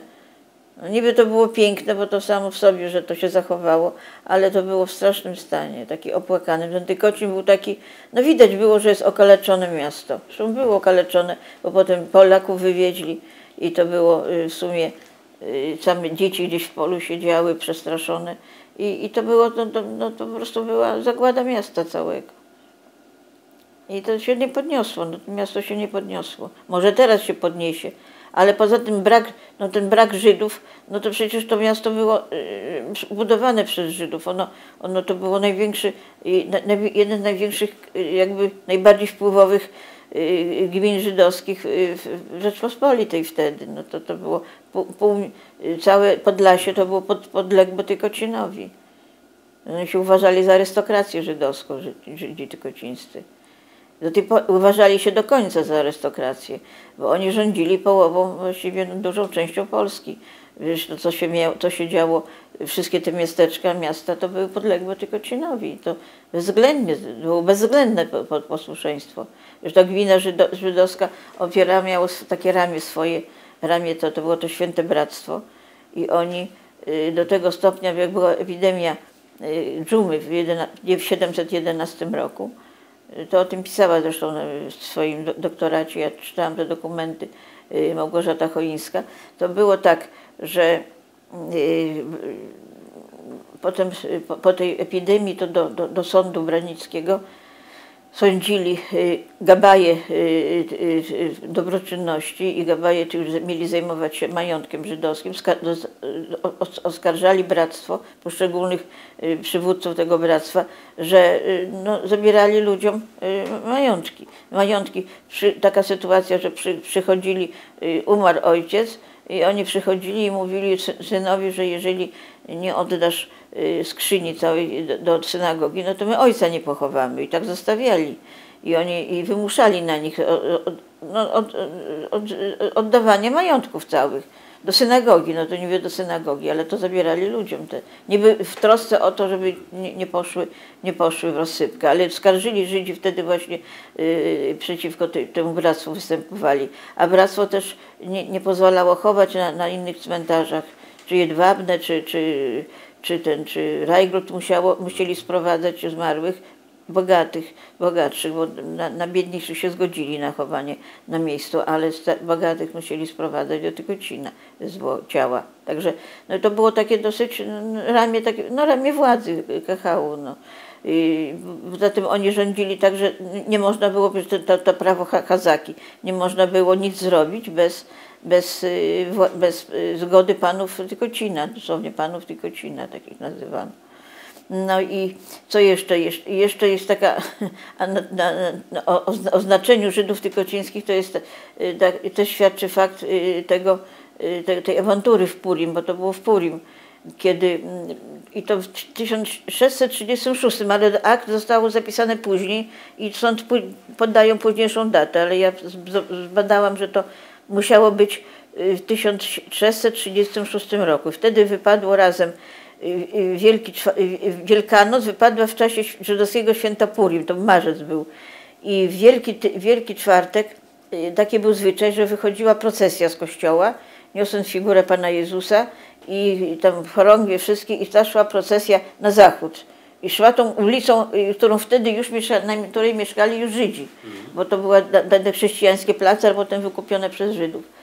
I w tym czasie Żydzi zaczynali święto Purim i byli pijani, dużo było pijanych ludzi.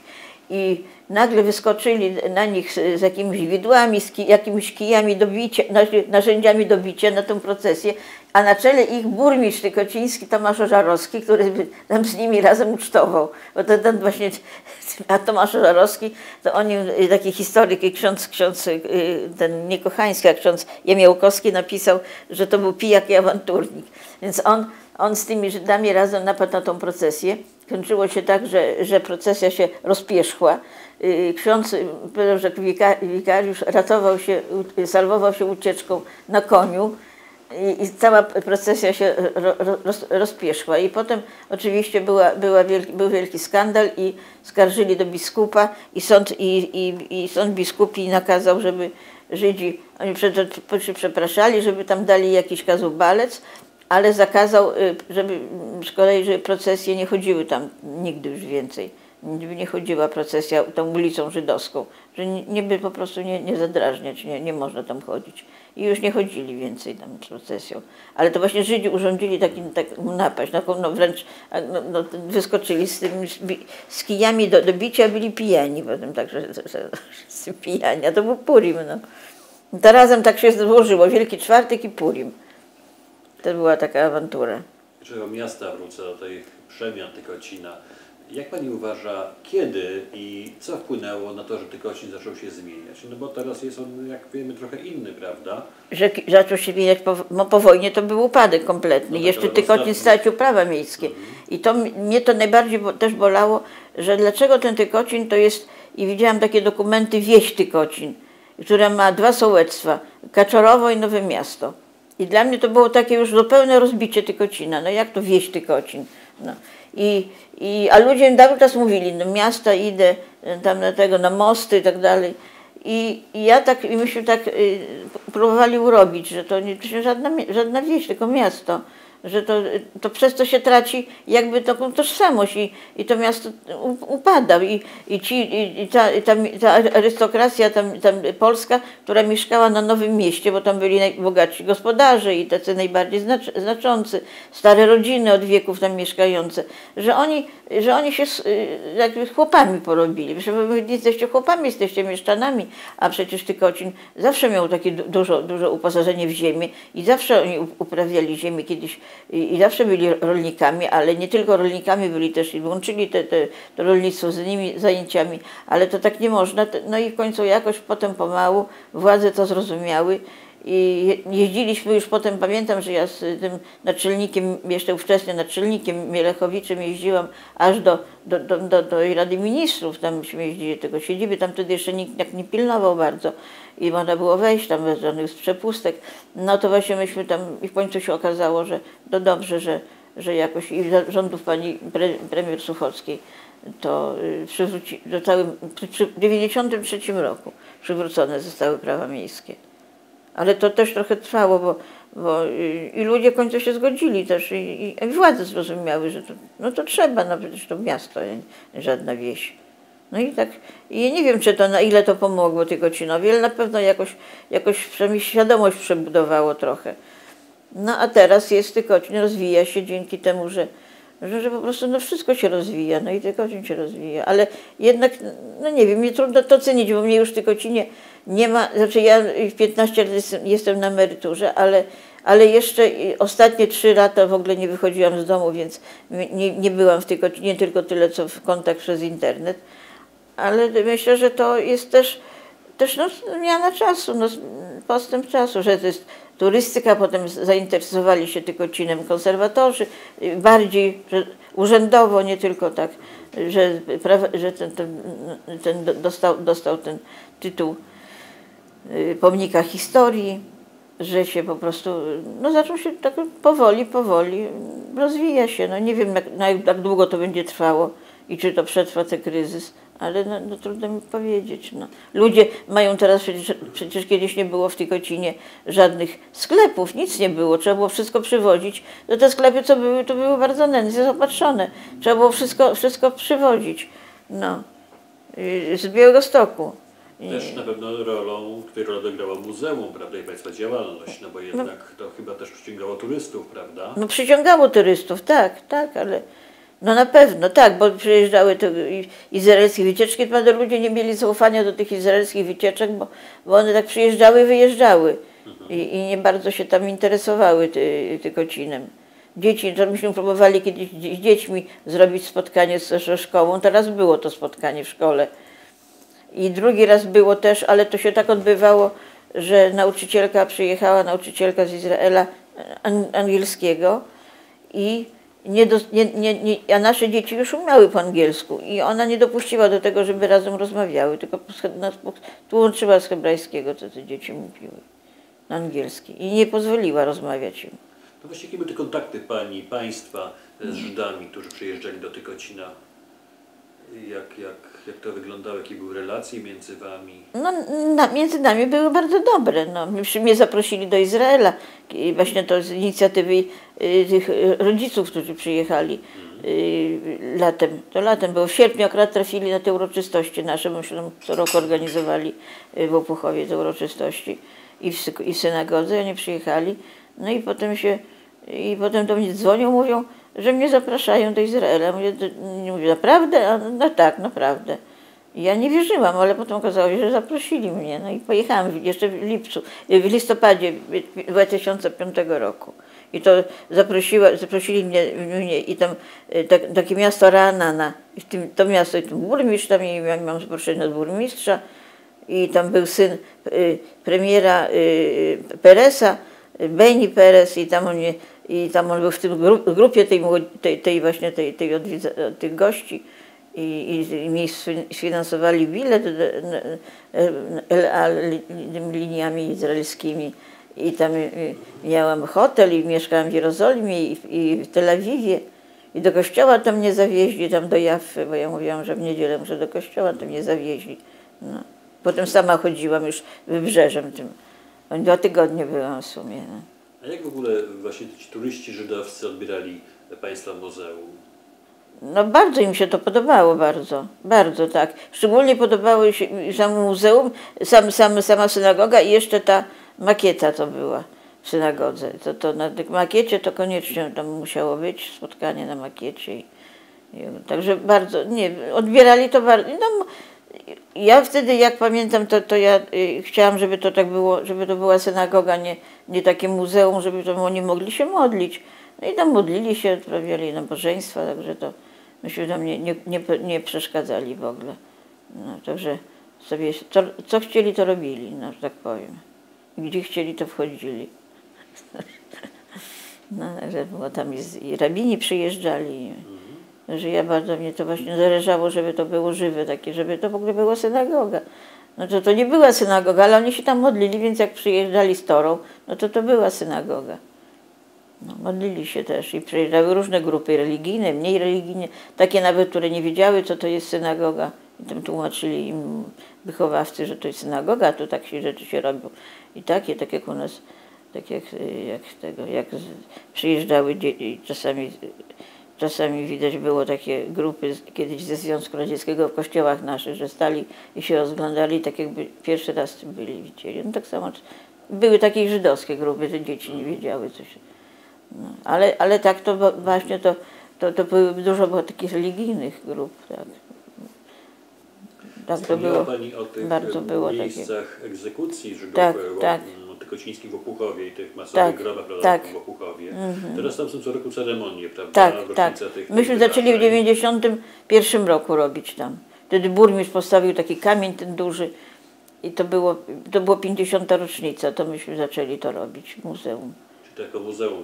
Tak, zaczęliśmy to robić. To była Pani osobiście? Tak. Ja i z Ewą Rogalewską zaczęliśmy to robić. Ja wtedy byłam już kierowniczką. Ja byłam 90 roku, byłam kierownikiem. Już jak się upadł ten reżim komunistyczny, to ja byłam tam kierowniczką. Przedtem to nie miałam szans w ogóle do niczego, bo mnie chcieli wyrzucić cały czas z pracy. Raz wyrzucili, potem chcieli jeszcze cały czas mnie tam dręczyli, żeby coś tam i tam. Ale... Zawsze Lechowski mówi, wiesz, oni chcą cię zwolnić. No. Ale zapytam tak, czy jakieś właśnie miało znaczenie to, że te uroczystości dopiero zaczęły się odbywać już w demokratycznej Polsce? Czy wcześniej ich nie można było organizować? Jakie były próby? Czy to jakoś to znaczy myśmy tego nie próbowali. Ja dopiero właśnie dowiedziałam się, że w 41 to było 25 sierpnia i zaczęliśmy wtedy, mówimy, a to zrobimy teraz taką, może zaczniemy robić. No i zaczęliśmy robić. Przedtem nie było. Nie było takich uroczystości. Znaczy nikt tego ani władze, a w muzeum nie robiło. No nie wiem, może to nie było w ogóle, może by do tego nie dopuszczono nawet. Ja tylko wiem, że jak chciałam zrobić w 80 latach o strażakach i taką z tej serii o strażakach, to oni, to jak się dowiedział o tym i to chciałam zrobić na świętego Floriana 4 maja, strażacy się przygotowali, już wszystko miało się odbyć i potem okazało się, że ubecja się wtrąciła i nie pozwoliła na to robić. A jak te pierwsze obchody w Opuchowie wyglądały? To było bardzo wielkie były. To były na wielką skalę zrobione. Jeszcze wtedy dużo Żydów żyło takich tych różnych, nie tylko tykocińskich, ale tych, co wojnę przeżyli. To jeszcze były, to jeszcze nie byli tacy nie byli staruszkami. To myśmy zrobili to razem i gmina żydowska przyjechała i pan Wilstein w świętej pamięci a profesor Fuchs miał wykład w synagodze, tłumy były, miał wykład o kantorach tykocińskich, o żydowskich kantorach, o muzyce żydowskiej. To miał taki wykład. Ten prokurator Mąkiewicz o zagładzie opowiadał, on to badał. I jeszcze to było w Opuchowie, odsłonięcie tego głazu, pomnika tego i potem w synagodze bardzo, i potem na końcu teatr wystąpił Tykociński z tym Tykocin, czy tym Rebeka, Świat żydowskich miasteczek, i na końcu było takie jakby to taki performance, który się nazywa, że ludzie stali na zewnątrz, a z tego przez okno synagodze wylatywały tałesy i spadały w błoto. Oto tak było. Tak wszystkim się to podobało. Te tałesy były uszyte specjalnie na takie, no nieprawdziwe, tylko uszyte. I tak to z tymi frędzlami. Pamiętam, jak te panie, które to prasowały, to płakały. Ojej, my się to tak prasowały, prały, a to w błocie teraz leżą. To także było, to myślę, to przez okno, to tak było na końcu. No, tak się zakończyła cała impreza. Pani, jak wiem, studiowała historię. Tak. Potem zaczęła pracę od razu w Muzeum w Tykocinie. Tak. Jak Pani właściwie poznawała tę kulturę, historię żydowską? Czy to po prostu było tak się działo stopniowo? Stopniowo to się działo. Nie wiem, miała jakieś wykłady gdzieś? Nie, no ja jeździłam do Żychu, ale przedtem no ja się zajmowałam w ogóle historią Tykocina i historią, no tak, ale to nie w takim, Żydami się tak za bardzo nie zajmowałam. I potem dopiero jak zaczęłam tego języka się uczyć i zaczęłam do Grzychu jeździć, to tak już tam przyjeżdżałam już z takim zainteresowaniem, no właśnie, już chciałam już jakoś, jeszcze w końcu 80 lat tak pomyślałam, żeby zacząć robić takie spotkania poświęcone Żydom, kulturze żydowskiej, ale nie zagładzie, tylko temu życiu.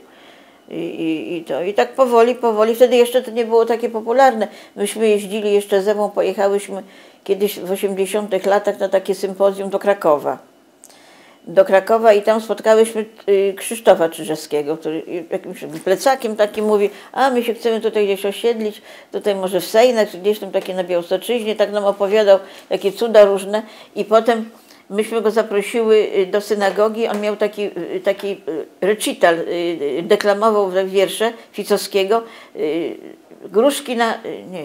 nie gruszki na wierzbie, Gaś wierzbowy gruszek, oto taki był tytuł.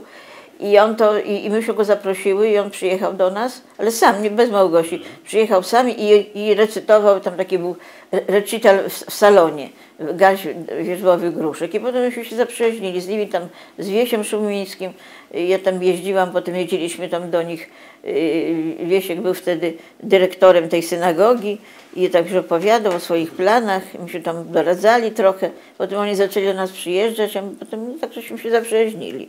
Potem teatr powstał, to oni wystawili tak pięknie tą sztukę Dybuk i u nas w synagodze pokazali, to było niesamowite to było, niezwykłe takie przedstawienie. Także to myśmy się z nimi, potem przyjeżdżali na koncerty do nas i tak, ale to tak stopniowo, to wszystko przychodziło stopniowo, na pewno nie od razu tak, że ja przyjechałam tu, o Żydzi, będę się Żydami, to nie tak było.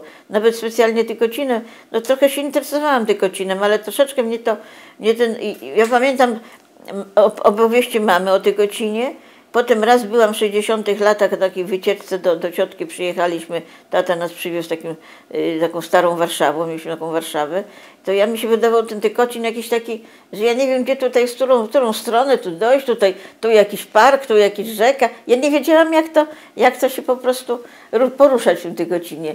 No to takie było dla mnie dziwne miasteczko, ja nie wiedziałam za bardzo jak to ma być. I widziałam, i jeszcze pamiętam, jak jeszcze na studiach byłam, a babcia moja, to siostry babci mieszkały w Tykocinie, to myśmy przyjechały z babcią, babcia mnie zabrała do ciotek, do Tykocina. Jechałyśmy autobusem od strony Jerzewa i babcia mówi do mnie, popatrz Ewuniu, tu jest stara żydowska bożnica. Ja tak wychyliłam się i patrzę, straszny widok. Stoi takie gmaszysko, zabite deskami okna i naokoło kartofle rosną, jakieś ogrody.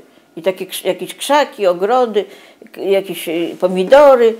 I ja tak wyjrzałam i tak spojrzałam i tak mi się to jakoś przykro zrobiło, że jak to tak może to być taki. Ale tak specjalnie mnie to tak nie obeszło, że jakoś, tylko mnie takie wrażenie zawiło, takie nieprzyjemne, że jak to że to takie w ogóle zniszczone, że to takie opuszczone, jak tylko. Basia mówi, to żydowska bożenica jest, to tak powiedziała. No. Pani, jak mówiła, uczyła się też hebrajskiego. Tak, tak. Czy również jidysz? To znaczy jidysz to tak trochę, znaczy umiem tłumaczyć z jidysz, ale mówić nie umiem. Ale tak kojarzę. No, nie uczyłam się jidysz specjalnie. Ale też w Warszawie się pani uczyła jidysz? Ja się sama zaczęłam uczyć. Sama jakoś tak trochę niemieckiego znałam, trochę to i tak się, i hebrajski dużo pomaga i tak. Ja się nie uczyłam specjalnie jidysz, na żadne lekcje nie chodziłam. Była taka szansa, żeby się uczyć, ale potem pamiętam u mnie w rodzinie tam zaczęły jakieś kłopoty, babcia umarła i to już ja nie pojechałam więcej. I potem przestałam do Żychu jeździć i już jakoś tak wsiąkłam w prowincję naszą. No, tylko się z teatrem. Teatrem robiliśmy sztuki właśnie, zawsze i tam wszędzie Żydzi występowali i takie różne fajne rzeczy robiliśmy. To dalej, do tej pory. Ostatnio to taką sztukę z moich marzeń dziecinnych, Furmanie Sułtana Sulejmana. To jest taka była, Ryszard Matusiewicz napisał potem do tego piosenkę taką fajną, także, że to było tak, to mi to po głowie chodziło dawno już, bo był taki za czasów króla Zygmunta Augusta, a to wtedy szło to wspaniałe stulecie. A ja to wiem, przecież Tykoń też ma takie wspaniałe stulecie, raz, że XVI wiek, a po drugie związek z Portą Otomańską. Bo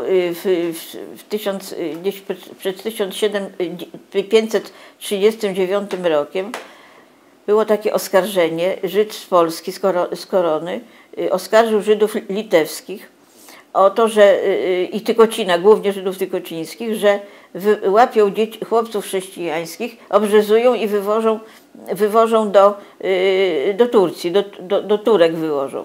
I że robią to przy pomocy 5 furmanów, tylko tam imiona nie były w tym dokumencie wyszczególnione, 5 furmanów.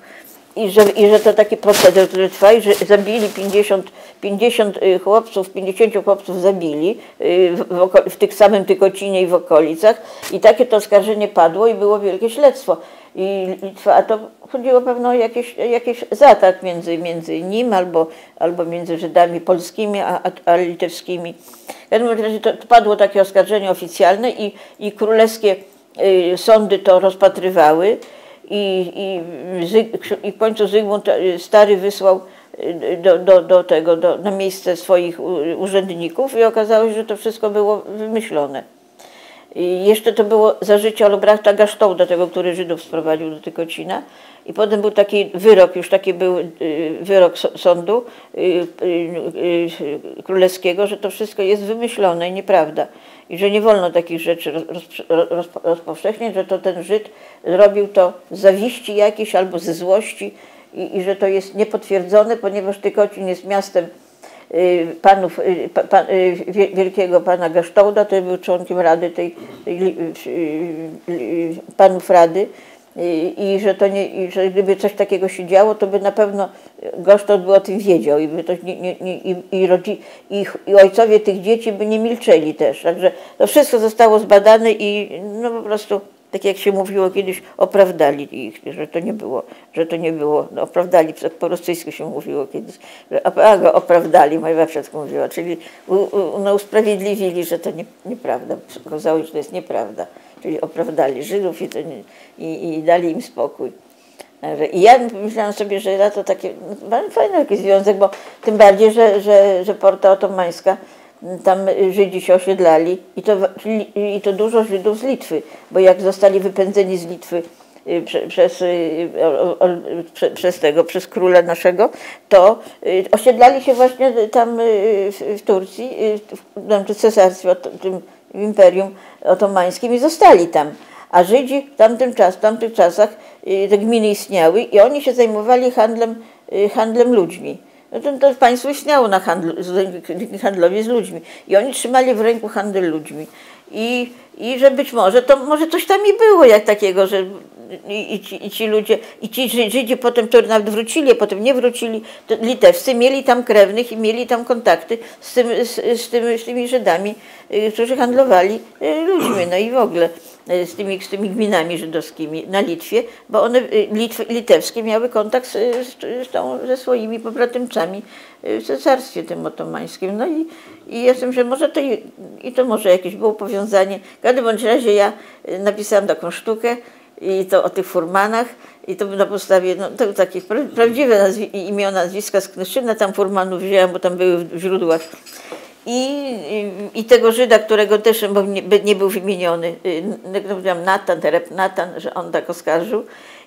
I było to, że oni pojechali tam pojechali do Konstantynopola, tam byli w karawanseraju, takiej karwaserze, jak się kiedyś mówiło, i że jakiś tam potem spotkali uciekinierów od Janczarów też z Polski, też stąd z tego, i taka cała fabuła powstała. I się potem wszystko działo dalej. No nie było sułtana tam, ale sułtanka Roxolana była, że potem ten Żyd się udał się miał kontakty z kolei z tym dworem i z kupcami i w końcu wybronili tych naszych furmanów.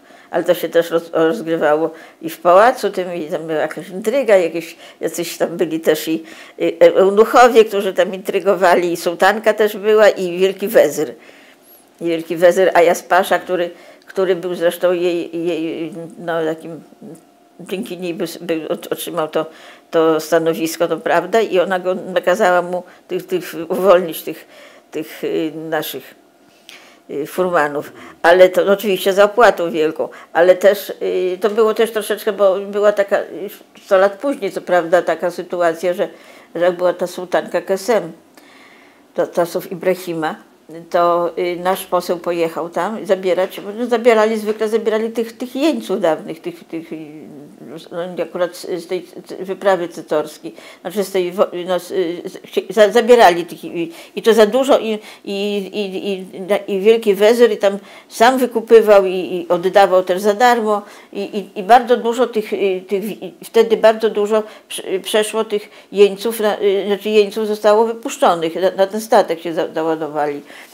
Ale Żydzi podnieśli krzyk straszny, że im zabierają im tych niewolników, zabierają jeńców. I Grecy podnieśli i Żydzi. I Żydzi pobiegli do sułtanki z krzykiem i sułtanka wezwała wezyra i wielki wezyr dostał po uszach i musiał po prostu, i ona powiedziała tak, albo twoja szyja, jeżeli tego nie zrobisz, to albo to znaczy, że ja nie jestem matką sułtana, a jeżeli tego jeszcze nie posłuchasz mnie, to niech twoja szyja wybiera albo miecz, albo cięciwe. O. I on się przestraszył i pobiegł do naszego posła i powiedział, że niestety poseł musi się natychmiast wynosić z Polski. I odprawił go, także to, znaczy nie do Polski z powrotem, do Lechistanu, także odprawił posła na żądanie tej sułtanki, na żądanie Żydów, żeby więcej nie zabierali. I ja troszeczkę tak z tego pobrałam tego do tego i z tych relacji i takie wyszło takie śmieszne widowisko. No. Teraz wiem, że pani też tłumaczycie mi pamięci z hebrajskiego na polski, prawda? Tak, tak.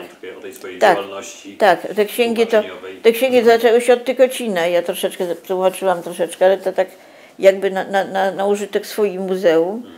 I potem któregoś dnia przyjechali do mnie z Łomży właśnie już nieżyjący,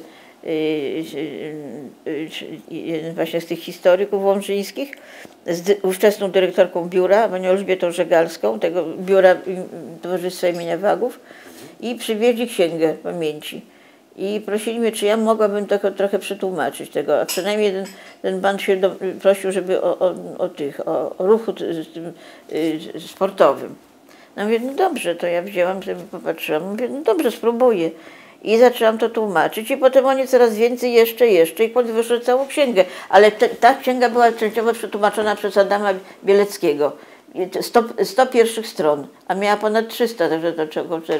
No to ja tę drugą część, bo on pierwszą przetłumaczył część, tą taką ogólną, historyczną, a ja tą drugą szczegółową.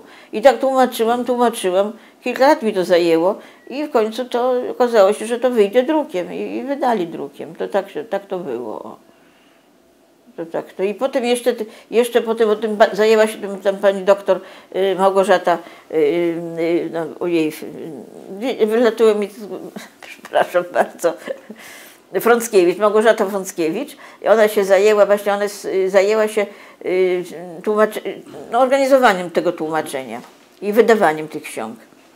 Ona właśnie zajmowała się, ona jest polonistką, ale zajmuje się właśnie historią języka i nazwiskami, historią nazwisk, genealogią od strony tej językowej.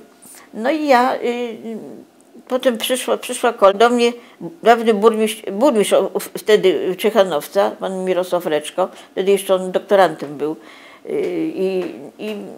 i prosił, żebym ja coś przetłumaczyła jemu o Holokauście tam z tego. No to ja mówię, dobrze, to przetłumaczę. I potem okazało się, że ta księga jest też do tłumaczenia, ale ona była w kilku językach. Ona była widzisz jest i hebrajskim, i angielskim, to duża część. To on tłumaczył z angielskiego, tam jakaś pani z jidysz tłumaczyła, jedna z pań tłumaczyła, tam znaleźli tłumaczkę jidysz, no i ja tłumaczyłam z tego hebrajskiego, on tu tak było.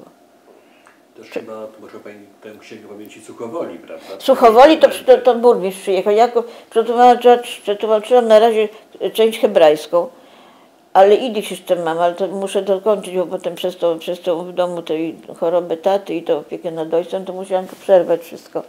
Ale teraz muszę to skończyć. No to jeszcze jest ta część jidysz. Ja pani renomę jako tłumaczka hebrajskiego. Przyjrzeli pani burmistrzowie różnych miast i proszę. No burmistrz przyjechał do mnie, tak, Matyskiel, on by chciał, żeby to. Tylko ja miałam przetłumaczyć to wcześniej, ale ja już nie zdążyłam, nie dałam rady. No i jeszcze tłumaczyłam nagrobki, to też z Łomży nagrobki tłumaczyłam na cmentarzu tym nowym i teraz jeszcze mam dokończyć nowy i stary. A to pani tłumaczyła dla kogo? Dla Towarzystwa Historycznego i dla tego towarzystwa, no i dla tego towarzystwa. Że historyczne towarzystwo tutaj akurat, ale to samo, oni tam wymieniają się, tylko nazwiska są te same. To duże wyzwanie, prawda? Bo to on bardzo, tak, księgi tak, ale nagrobki to w złym stanie, to są one w złym stanie bardzo. I takie te zdjęcia nie bardzo dobre były. One nie były oczyszczone tutaj, jak w Białymstoku, to są poczyszczone, bo je tłumaczyć, a tam to takie trzeba połowę domyślać. No ale ja kilkaset przetłumaczyłam. Im zrobiłam takie karty i wysłałam im, ale resztę tam na tych rybakach to strasznie to jest tam zapuszczone, tam tylko takie, prawie nic nie widać na tych nagrobkach. Na tym najstarszym cmentarzu, na rybakach.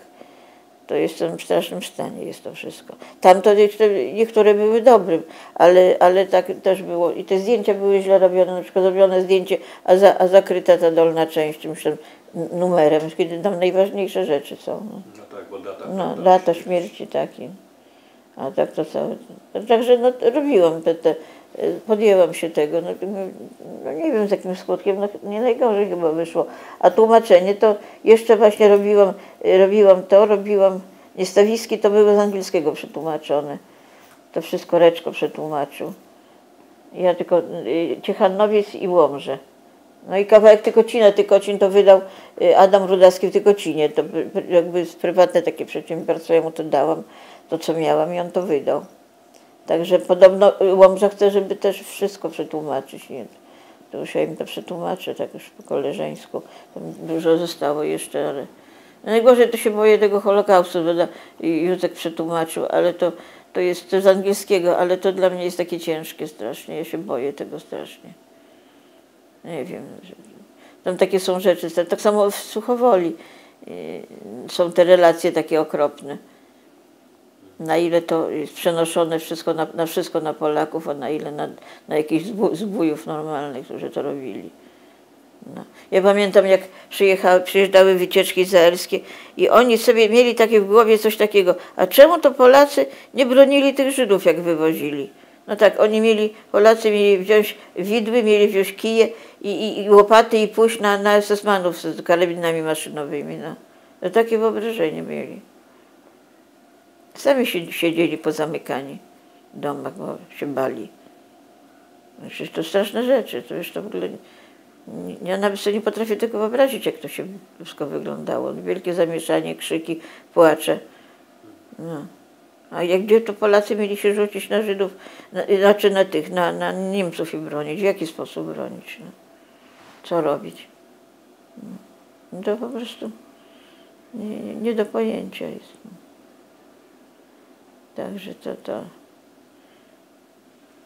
Także to takie wyobrażenie o tym, że państwo polskie Żydów mordowało, że to z Hitlerem razem Polacy, gdzie to państwo polskie mordowało Żydów z Hitlerem.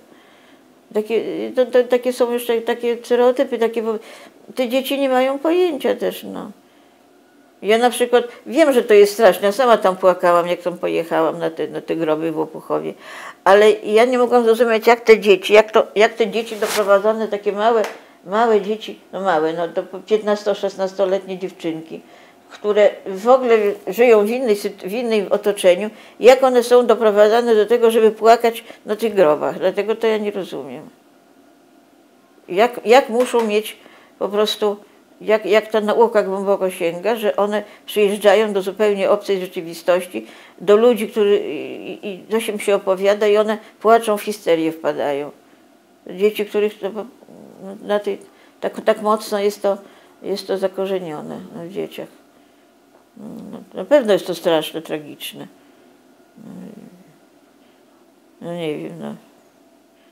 Trudno nawet płakać na grobach. Mnie trudno płakać na grobach innych polskich to też, ale to nie wiem, dlatego, że... Mówi Pani o dziewczynkach z Izraela, że płaczą na grobach, płaczą, histerii wręcz dostają. Aż się zanoszą od płaczu. Mnie to zawsze dziwiło bardzo.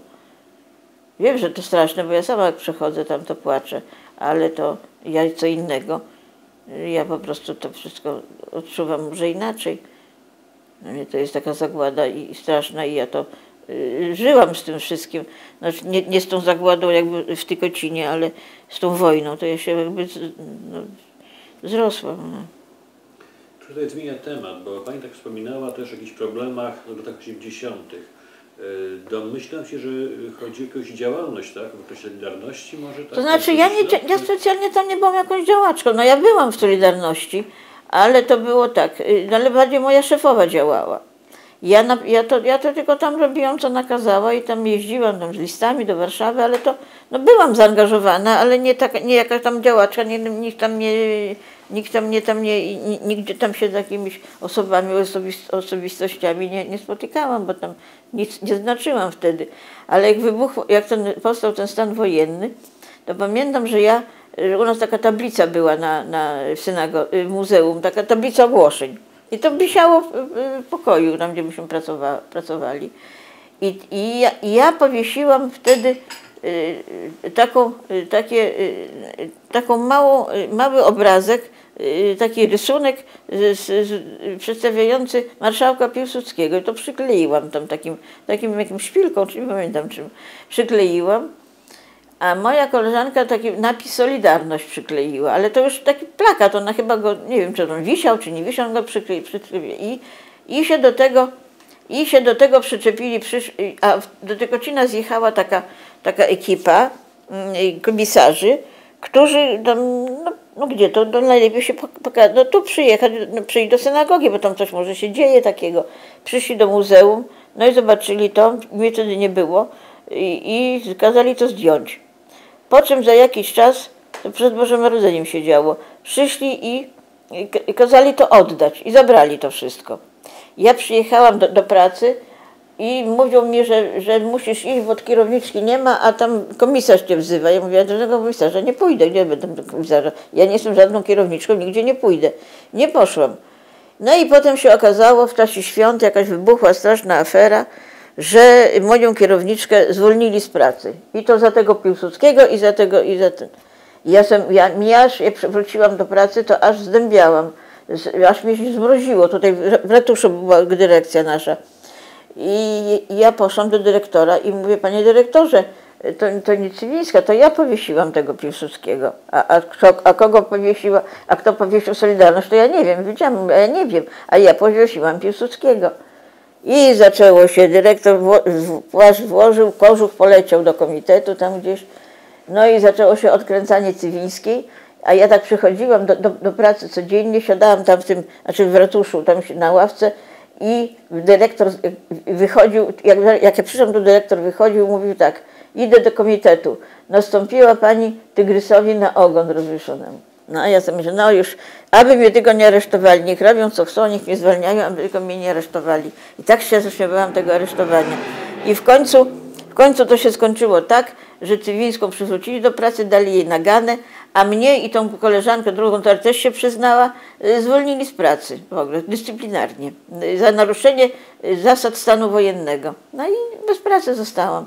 No i tak, no co mam robić teraz? A to doradzają, a to tamto. I może będzie praca jakaś, żebym szukała pracy. Poszłam ja do biblioteki wojewódzkiej. Tam był taki dyrektor, już nie żyje, i mówi do mnie: no niech pani przyjdzie następnego dnia. Przyszłam następnego dnia, a on mówi tak: no my panią przyjmiemy, ale niech pani takie oświadczenie napisze, że będzie pani przestrzegać zasad działalności kulturalnej, tam polityki PRL-u. Ja mówię: ale to jakiś jest jakiś formularz? Nie, to niech pani sama napisze. Ja mówię: nie, ja nie napiszę takiego. Nie napiszę, ja nic złego nie zrobiłam, uważam, że nic się nie stało i ja nie napiszę. No to dziękujemy, nie mamy o czym rozmawiać. Potem na uniwersytecie profesor, ten mój, co ja pisałam u niego, on z Warszawy przyjeżdżał tu, ten Andrzej Wyrobicz, on tutaj prowadził, był dyrektorem instytutu, ale w Warszawie, tam ja u niego, ja cały czas w Warszawie studiowałam, ale on tutaj miał potem takie studia, takie doktoranckie, i tutaj ja do niego czasami chodziłam na te zajęcia. I on napisał, on się dowiedział, się przeraził i mówi tak, że on postara mi się pracę załatwić. I poszedł, bardzo taki był przyzwoity, on umarł, bardzo przyzwoity człowiek, bardzo. I on poszedł do rektora, tam załatwiał i napisał taką mi opinię bardzo dobrą. No i miałam już pracować w bibliotece uniwersyteckiej. No już się ucieszyłam, poszłam tam, no się okazało za jakiś czas, że tam nie ma etatów. I skończyło się. Potem profesor poszedł do archiwum. I też w archiwum, byłam w archiwum i już miałam umówiony etat. Przyszłam za jakieś kilka dni. Podobno przyszedł jakiś telegram czy faks, że zabrali ten etat. No więc nie było o czym rozmawiać w ogóle. I się tak tułałam. I potem mnie przyjął na katechetkę ksiądz proboszcz w Tykocinie. I mnie zatrudnił. Tam taka jedna salka była duża, wszystkie szkoły, wszystkie klasy naraz, krzyk straszny. No ja tam jakoś się sobie radziłam. Nawet z tego mojego kursu była jedna zakonnica i ksiądz, który potem profesorem został. Także wychowałam księdza i zakonnicę. No. No i taki Wojtek Rzepa, to właśnie on moim uczniem. Taki od małego taki był bystry chłopak. No i to tak, to... I potem ja tam kilka miesięcy, chyba kilka tygodni, i okazało się w marcu, znaczy no, niecałe 2 miesiące chyba. W marcu się okazało, że mogę się odwołać. I taki ojca kolega, radca prawny napisał mi taki wzór odwołania. Ja się odwołałam do komisji. Nie było sądu, tylko była komisja taka odwoławcza w sprawie pracy. Odwołałam się do tej komisji. A w międzyczasie jeszcze ktoś tam działał, nie wiem, czy moi koledzy, którzy tam partyjni byli w muzeum, umówili mnie w komitecie wojewódzkim, która zajmowała się kulturą i która potem była sekretarzem tam wysokim. I ja tam miałam pójść do niej, więc ja nie poszłam umówiona, ale to teraz sam uniwersytet jest w tym budynku. I ja tam w tym budynku Domu Partii, tam weszłam, tam patrzę, a tam i taki korytarz, klamek nie ma, ja tak chodzę i nie ma ani tutaj klamki, nie ma w ogóle klamek. I myślę, no co to ja będę robić? I tak stoję i jakiś człowiek wyszedł i mówi: a co pani, to ja mówię, że do pani mnie zaprowadził. Ona ze mną porozmawiała i potem poszła podobno tam do tej komisji, nakazała mi przyjąć. Ale komisja się odbył się sąd, tata mój ze mną poszedł jako mój rzecznik do sądu i tam był dyrektor, ale dyrektor to był taki, że chciał, żeby mnie przyjęli, ale tego musiał tam pójść, no. I była rozprawa i zakończyła się tak, że uznali, że to był wybryk, ale nieszkodliwy wybryk, że to tak i że mają mnie przywrócić do pracy i wypłacić takie należne to odszkodowanie. No i przywrócili mnie do pracy, ale ja się bałam wracać do Tykocina, to pracowałam w Muzeum Ruchu Rewolucyjnego, tam było miejsce. Tam siedziałam i w jakieś księgi opracowywałam. To teraz muzeum historyczne jest. On miał historyczne zbiory, nazywało się Muzeum Ruchu Rewolucyjnego. No i tam potem pracowałam kilka, potem pani Cywińska wróciła do pracy i ja z nią razem wróciłam do Tykocina. Czyli ile lat pani nie było w Tykocinie? Ile lat nie było mnie? Teraz to kilka miesięcy trwało. Tak, kilka miesięcy. To był rok 83? Nie 80, to był 81, jak w stan wojenny wprowadzono. Zaraz na początku stanu wojennego. Czyli 82 ewentualnie, tak, bo stanu wojenny. W drugim, bo mnie zwolnili 8 stycznia w drugim, miałam ten dekret, że mnie zwolnili i potem przyjęli chyba 25 czy któregoś marca to było, że mnie przyjęli. Jakoś tak w końcu marca. To ile lat pani pracowała w sumie w Muzeum w Tykocinie? 30. 30? Tak. A kierowniczką była pani? Od 90 do 2007, 17. No. To piękny czas. No, piękny czas, tak. To było takie, patrzę na te lata 90, to strasznie nas tam po prostu myśmy tacy naiwni byli, nas tam manewrowali w różne sytuacje, jakieś reklamy wódek koszernych i takie rzeczy, pamiętam, ojej. No. Jakieś wódki żeśmy reklamowali, w ogóle jakieś niesamowite rzeczy się działy. Ale państwo jako pracownicy reklamowaliście? Nie, jako muzeum, no. Potem Ninel przyjeżdżała na te promocje, pamiętam, że to było. I jakieś tam opowiadała tam o tych koszerności. To były jakieś spotkania, tak? Tak. W synagodze to W synagodze dla ludzi, tak. I tam pokazywali tą wódkę koszerną. To białostocki ten Polmos to robił tą wódkę. I tam różne były i to po hebrajsku nazywały, po żydowsku te wódki. To, że to, no gdzieś tam były, miały takie certyfikaty koszerności. Właśnie jak pani jako muzealniczka z ogromnym stażem, też jako kierowniczka muzeum, jak pani w ogóle by postrzegała funkcję takiego muzeum, właśnie muzeum takiej niedużej miejscowości?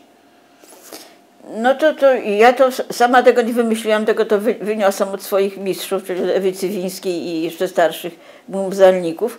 No to po prostu, no, wtedy muzeum za moich czasów, jej czasów i moich, i Lechowskiego, to było takie jakby ośrodek kultury, że to nie było tylko, mnie zawsze, ja w ogóle byłam, ja nie bardzo lubiłam muzea, mnie muzea wydawały się takie nudne strasznie.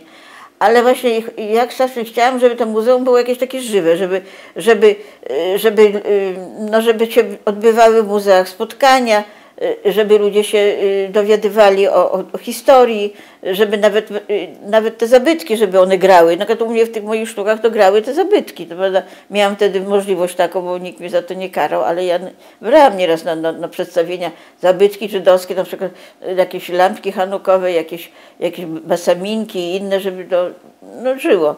Także to były i myśmy, ja uważałam, że to muzeum musi być żywe, że nie można go tak tylko odgraniczyć do samego zwiedzania i oglądania, że coś się musi się dziać w środku, że musi jakby odtwarzać, musi przywrócić życie, że to musi być żywe, coś żywego, że można przyjść, popatrzeć, nawet się ubrać w te kostiumy, czy teatry, wprowadzałam właśnie te teatry po to, żeby to ożywić, żeby ludzie sami zobaczyli, żeby grali ludzie z Tykocina w nich, że to było takie stworzenie takiego czegoś żywego, przedstawienia na różne okazje historyczne i tak. Także ja uważałam, że muzeum powinno żyć, że to powinno nie być tylko muzeum, ale takie żywe coś, tak żeby to emanowało na całe miasto. Myśmy tak robili, takie dni Tykocina, to były pod kątem historycznym. Myśmy wychodzili na miasto z tymi przedstawieniami, z tymi strojami, z tymi historiami, takie spacery historyczne, to jeszcze tego nie było, to myśmy prowadzali w Tykocinie, szły takie tłumy za nami, to nam się też nie podobało. Lechowski mówi, ty się nadajesz na kierowniczkę. Mówię, a czemu? Ja się nie nadaję. Nadaję się, bo ty tumanisz tłumy i obtumanione tłumy za tobą ciągną. To były takie, że musi pokazywać ludziom tradycje, historię. Jeszcze archeolodzy się do tego włączyli. Także to były takie, naprawdę, według mnie to ważne były takie. Ja pamiętam, jak ja z mamą Józka wyciągnęliśmy z muzeum, ze zbiorów naszych, takie były sieci takie rybackie. I myśmy to wyciągnęły po całym mieście, niosłyśmy to, ludzie się dziwili i robiliśmy wystawę w takiej siedzibie towarzystwa przy rynku. Taka salka mała po sklepie. I myśmy tam zrobiły taką wystawę o Narwi. I ja wzięłam to z muzeum, te wszystkie dzieci i różne inne rzeczy. Myśmy to ciągnęły, a potem żeśmy jakąś łódkę znalazły, taką do połowy już zgniłą i ciągnęłyśmy przez miasto taką łódkę, pamiętam. Ludzie patrzyli na nas, co my wyprawiamy. I potem do tej łódki włożyłyśmy lustra i to tak wyglądało, jakby w tej łódce była woda. I to była taka wystawa, a potem myśmy zaprosiły gości i była taka wystawa o Narwi. No to też było tak, w takim sklepiku małym, ale to było jakby taka wystawa. I też w muzeum zabytki były wyniesione i jakieś ona swoje przyniosła z domu. I takie obrazy właśnie te. No takie były. Domyślam się, że mieszkańcy Tykocina Panią cały czas darzą szacunkiem, prawda? Za tą no nie wiem, wieloletnią działalność. No może tak, może tak, może nie, no nie wiem. Może, no chyba były jakieś takie objawy ze strony, nie wiem, miasta, jakieś ordery, jakieś tytuły? No ja tak, dostałam, na koniec dostałam obywatelką honorową Tykocina. Miałam różne takie dyplomy dostawałam, tak, to było. Tykocin tak to jak swoją rodzinę, bo to sama mam korzenie tykocińskie i nie kryję tego no i tak dla mnie to jest taka jedna wielka rodzina, ten Tykocin. No. Ale mieszkała Pani w Tykocinie? Nie, ja nie mieszkałam, dojeżdżałam, ale czasami w muzeum przemieszkiwałam, jak coś dłużej tam robiłam, no to nieraz mieszkałam, ale znam Pani w synagodze? Tak, w tej małej synagodze, tak, małej. Tam były pokoje gościnne. Nawet tam kiedyś przyjechała i mieszkała u nas pani Agnieszka Osiecka. Przyjechała na Dni Tykocina i potem napisała tę książkę, na początku był negatyw i tam jest o Tykocinie. I nawet zdjęcie ma z katem tykocińskim. Takim był, bo tam myśmy postawili taki słup, taki pręgierz, słup taki wbili nam taki drewniany, taki wielki słup i taki podest, to miasto nam zrobiło i stał kat, taki przebrany za kata i z toporem. Ona pisała o Tykocinie ładnie, prawda, że miasteczko Bajeczka, miasteczko Sen, prawda? Tak, ona, właściwie nie wiem, czy to miasteczko Bajeczka, to chyba to jak ktoś przetworzył. Nie wiem, ona w tej książce pisała miastko bajka, miastko lalka, miastko sen. Ale tam miały bajeczki, on wzięła miastko pisała, nie miasteczko, miastko. Tak bardziej tak ładnie brzmi, miastko. No, pisała o tym, tak. Pisałam, ją uprowadzałam po mieście, już kilka razy ona była, a potem właśnie mieszkała u nas też w tym pokoju gościnnym. Jak przyjechała na te Dni Tykocina, ostatni raz to wtedy była. To wtedy mieszkała właśnie. I ja jej przygotowałam taki salon, i tam pokój, wszystko tak przygotowała. Ona mówi, że ona się boi sama spać. A do mnie przyjechała koleżanka taka szkolna i myśmy na takich materacach w biurze spały, bo to było wtedy w biurze. I ja mówię, to Irena, to ty idź, bo ja nie dam rady, bo jestem tak zmęczona, a muszę rano wstać a ona mówi, no dobrze, to ja spała na oddzielnym łóżku. Na 2 łóżka stały, z Agnieszką Osiecką nocowała, a ja mówię, że ja nie dam na tym tak zmęczona, nie mam siły w ogóle. No to ty idź i ty będziesz spała. Bo ja myślałam, że ona tak urządziłam ładnie, żeby spała tam sobie. A ona mówi, że ona się boi sama. No. Ja słyszałem, że to też Pani pomysłem było to, że w Tykocinie powstała restauracja z kuchnią żydowską. Tak, to ja do Krakowa jeździłam wtedy, na Kazimierzu takie powstawały takie żydowskie restauracje. To wtedy mówię, że trzeba w Tykocinie coś takiego zrobić. No i tak dręczyłam długo Elę, że ona to założyła. Dała mi dużo rzeczy tam takich, które nie były wpisane do inwentarza muzealnego, to tam dekorowała sobie, także... Tak, to mój pomysł był. Pani sukces w pewnym sensie, prawda? No sukces, bo to oni się tam, to ich sukces, bo oni się tam utrzymali, ale to ja tak zachęciłam. To jest właściwie taka forma takiego muzeum otwartego, prawda, że to muzeum wychodzi, prawda, do tak, właśnie ja miałam takie... Właśnie ożywia to ja miałam właśnie, tak, ja właśnie miałam takie od początku, taką... Znaczy też pod wpływem Ewy Cywińskiej, bo ona miała wcześniej takie pomysły, żeby to muzeum wychodziło do ludzi. No i ja to kontynuowałam i tak mi się to bardzo podobało, że to muzeum nie będzie takie sztywne, nie tutaj, nie można dotknąć, nie można wejść, że to jakieś żywe się będzie organizowało w tym muzeum. Imprezy. Pamiętam, myśmy robili kiedyś, to było w okresie zaduszkowym, zrobiliśmy takie widowisko z teatrem, z tym Januszem Kozłowskim, który był dyrektorem i Domu Kultury i był naszym reżyserem. Takie widowisko w muzeum, w salonie, że się nazywało Popas w Upicie. I to były ballady i romanse Mickiewicza i ten Popas w Upicie. I to były inscenizacje. I to tam w ciemnościach takie było tylko świeczkami oświetlone, a zespół tej gocińskiej hetmanki, te kobietki śpiewały w przerwach pieśni pogrzebowe. I to taka była atmosfera, taka ciężka dosyć.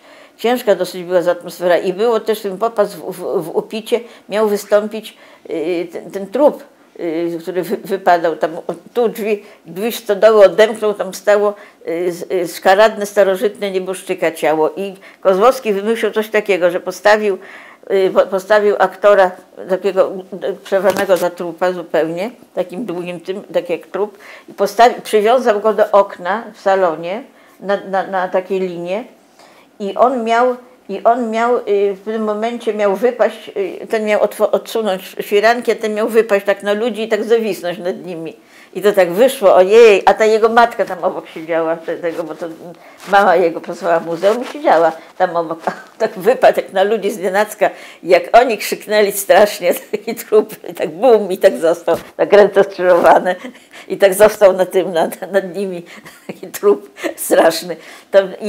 A z kolei Tadeusz Świętoszewski, nasz pracownik, też aktor teatru, przebrał się, ja go przebrałam w zbroję, która tam ze zbiorów muzeum była taka wypożyczona zbroja, kolczuga. I on się przebrał za tego upiornego rycerza, czyli włożył tą zbroję i miecz miał w ręku i hełm i tak wszedł. I tak było, że tam coś, bo to było z tej ballady znaczy ucieczka. To tam było, że stąpa ktoś w przysionkach długich i otwiera się drzwi, troje drzwi, jedne po drugich. Wchodzi rycerz cały w bieli i usiada na pościeli. I to już wszedł taki rycerz w tym takim oświetleniu specjalnym. Także to też było ładne i było też, a z kolei była też i to lubię i tam córka tej ówczesnej właścicielki tejszy, teraz ona już jest sama właścicielką, Bogusia, była tą martwicą, co wypływa i też na oknie umieszczona i też tam w takich światłach, świecach i pokazała też tak upiornie. No. Czy przy tej roli właśnie muzeum takiej miejscowości, bo na przykład wiem, że obok synagogi jest hotel, w którym jest mykwa. Ale nie było wtedy tego hotelu. No dobrze, ale teraz jest, prawda? Teraz jest, tak. I czy to właśnie to wynikało z tego, że taki hotel z mykwą powstał, ponieważ obok była synagoga i tam przyjeżdżali turyści żydowscy? Tam przyjeżdżali, z tego co ja wiem, to przyjeżdżali, tam była koszerna rzeźnia w tej Kocinie jakiś czas. I przyjeżdżali ci nadzorcy. I oni tam mieszkali. Tę mykwę, to nie było po prostu spowodowane tym, że akurat to są turyści żydowscy. Nie. Chyba to było tych rytualnych rzezaków. Tak. Oni tam mieszkali, przemyśliwali, przychodzili, modlili się. Też otwierali się synagogę, oni się modlili tam. To było. A czy ten pan, który rzeźbi przed synagogą te figurki, że to też był jakiś pomysł pani, żeby on tam siedział, czy on się pojawił z kolei? On się sam pojawił. Tam się pojawił i tak się wrósł. W Siekierkach mieszka. No. Strażak był, dawny strażak. Dalej tam siedzi, prawda? Tak, siedzi. Siedzi, ja go w tym roku też widziałam, w sierpniu byłam tam, to z nim rozmawiałam. Siedzi, on tam jest, w ogóle tam jest, wypisuje, tam do niego tam wszyscy fotografują, znają go wszyscy, to taka postać zrośnięta z Tykociny. Jak on się nazywa? Jan Kalicki. On nie pochodzi stąd, on chyba żenił się w takiej wsi Siekierki, niedaleko Tykocina. Jan Kalicki, Jasiu. No tak, no to na pewno. Ja miałam taką, jeszcze zawsze marzyłam, żeby zabudować to wokół synagogi, tylko placu nie było, bo to nie było placu, to było miasto to było. Były Kramice, prawda? Nie, Kramice z jednej strony, a z drugiej strony było miasto, normalnie były domy i te domy są na zdjęciach. Takie duże, murowane domy i drewniane, pobielane i stały nam na tych placach. Na tym placu. To były ulice tam były. To nie należało do synagogi. To należało do prywatnych właścicieli, to wszystko. Synagoga była tylko, jak synagoga i kawałek koło synagogi, tylko to było. A Kramnice były to też prywatne. Branicki pobudował Żydom. No nawet jest takie zdjęcie podpisane ratusz w Tykocinie, bo to tak wyglądało jak podobnie do ratusza, tylko niższe trochę, taką miało wieżę. No to było tak. Ale ten plan zabudowy nie udał się, ponieważ... Nie wiem, no bo to nie były te czasy. Ja tak marzyłam, ale to potem, przecież to już ja potem odeszłam, to już nie były nie na moje nawet siły, ja bym tego już nawet nie umiała poprowadzić, takiego czegoś, ale powinno się taką budowę rozpocząć i ten plac zabudować, bo to jest plac, który teraz należy notarialnie do muzeum, wtedy jeszcze nie należał notarialnie, teraz należy notarialnie do muzeum, bo zostało nam przez komisję przyznaną, także już to jest nieodwołalne, już ta synagoga stała się własnością państwa, znaczy gminy i gminy miejskiej, chyba, nie wiem, tam jest taki akt notarialny, jest muzeum. I to wszystko można przecież wykorzystać, może sobie zbudować coś tam. No przecież teraz nie są to takie straszne wysiłki, żeby zbudować, znaleźć inwestora, zbudować, odrestaurować takie miasto wokół synagogi. Ona nie była taka widoczna za bardzo, ona była zabudowana. Znaczy była bardziej wyeksponowana niż w innych miastach, ale no, to była budowla, którą kiedyś w XVII wieku, jak powstała, to była większa od kościoła, wyższa. Wyższa od kościoła była. Kościół był gdzieś wciśnięty, taki mały, a to było właściwie to korespondowało z zamkiem. Bo to naprzeciwko był zamek, synagoga, zamek i jeszcze alumnat miał wieżę. Świadczyło o potędze. W tej synagodze odbywały się te sejmiki żydowskie, w synagodze. Zjeżdżali na delegaci całego okręgu i to się odbywało w synagodze tykocińskiej. Że to było tak samo jak odbywało się w tykocińskiej synagodze przydzielanie tych etrogów, to było też, musiało być wielkie zamieszanie, bo etrogi były sprowadzane, Tykocin gmina miała monopol na sprowadzanie tych etrogów i rozdzielanie tych etrogów. Jest taki dokument, jak przyjechali wysłannicy gminy białostockiej, dopiero jeszcze młodej, 1692 rok, przyjechali i prosili o to, żeby im więcej tych przydzielić tych etrogów, żeby mogli kupić więcej. No to panowie Tykocina się zgodzili pod warunkiem, że te pieniądze przekażą, że przekażą pieniądze w określonym czasie, jak będą wyjeżdżać do Wrocławia ci delegaci i potem się zjawią po Jom Kipur, pierwszego dnia po Jom Kipur, jak się zjawią i to wtedy będą mogli otrzymać te drogi. I to ta kolejka była tam po te drogi. Tam i Bielsk miał, znaczy Brański i Boćki i inne te gachały to miały poprzydzielane i to było ściśle, tam jest w tych dokumentach, w tym Pinkasie, ściśle kto może w jakiej kolejności i ile dostać etrogów. Oni tam musieli tłoczyć, to było straszne. A jak były walki w samej synagodze o to, kto może nieść Torę, na Simchat Tora, aż dekrety specjalne, ustawy pisano, że kłótnie powstają, a jeden to do bicia nawet skoczył, to też było tam, został ukarany, do bicia skoczył nawet. Coś tam się mu nie podobało. To chyba ze wszystkich Beit Midraszy przynoszono do synagogi te zwoje i wtedy tam się odbyła ta procesja i tam było kilkanaście tych zwojów albo więcej, bo pozwolono tylko po 3 dostawać. Po 3 zwoje. Jednego dnia 3, drugiego dnia 3 i tak po 3, ale to było tego bardzo dużo zwojów. Oni musieli, to wielkie procesje były. No, dzisiaj w ogóle to nie ogarniamy tego, co się tam działo. Że była tak ważna gmina. Przyjeżdżali i to była gmina, która nie pozwalała, oni tam nie pozwalali tych Beit Midraszy zakładać. Oni może tak, że każdy sobie to założy i już będzie sobie modlił się. Nie. Tam do XIX wieku był tylko jakaś tam jedna szkółka, to jakaś szkółka jedna była, mała, to tam zakładali takie małe Beit Midrasze, ale to na pozwolenie gminy, małe, jeszcze w XVIII wieku. Ale takie te główne to były w samej synagodze się mieściły. przy tych przybudówkach. Nie było, że tak o sobie... Jeszcze były takie ustawy zakazujące nawet minianów po miastach. No, że to był duży ośrodek główny i nie można było tak... Oni bardzo taką mieli władzę absolutną wręcz. I zawsze rozstrzygane były wszystkie spory na korzyść Tykocina, z Grodnem na korzyść Tykocina i z innymi kachałami, ściemiatyczami. One potem się tam już usamodzielniły, ale Tykocin miał bardzo dużo do powiedzenia.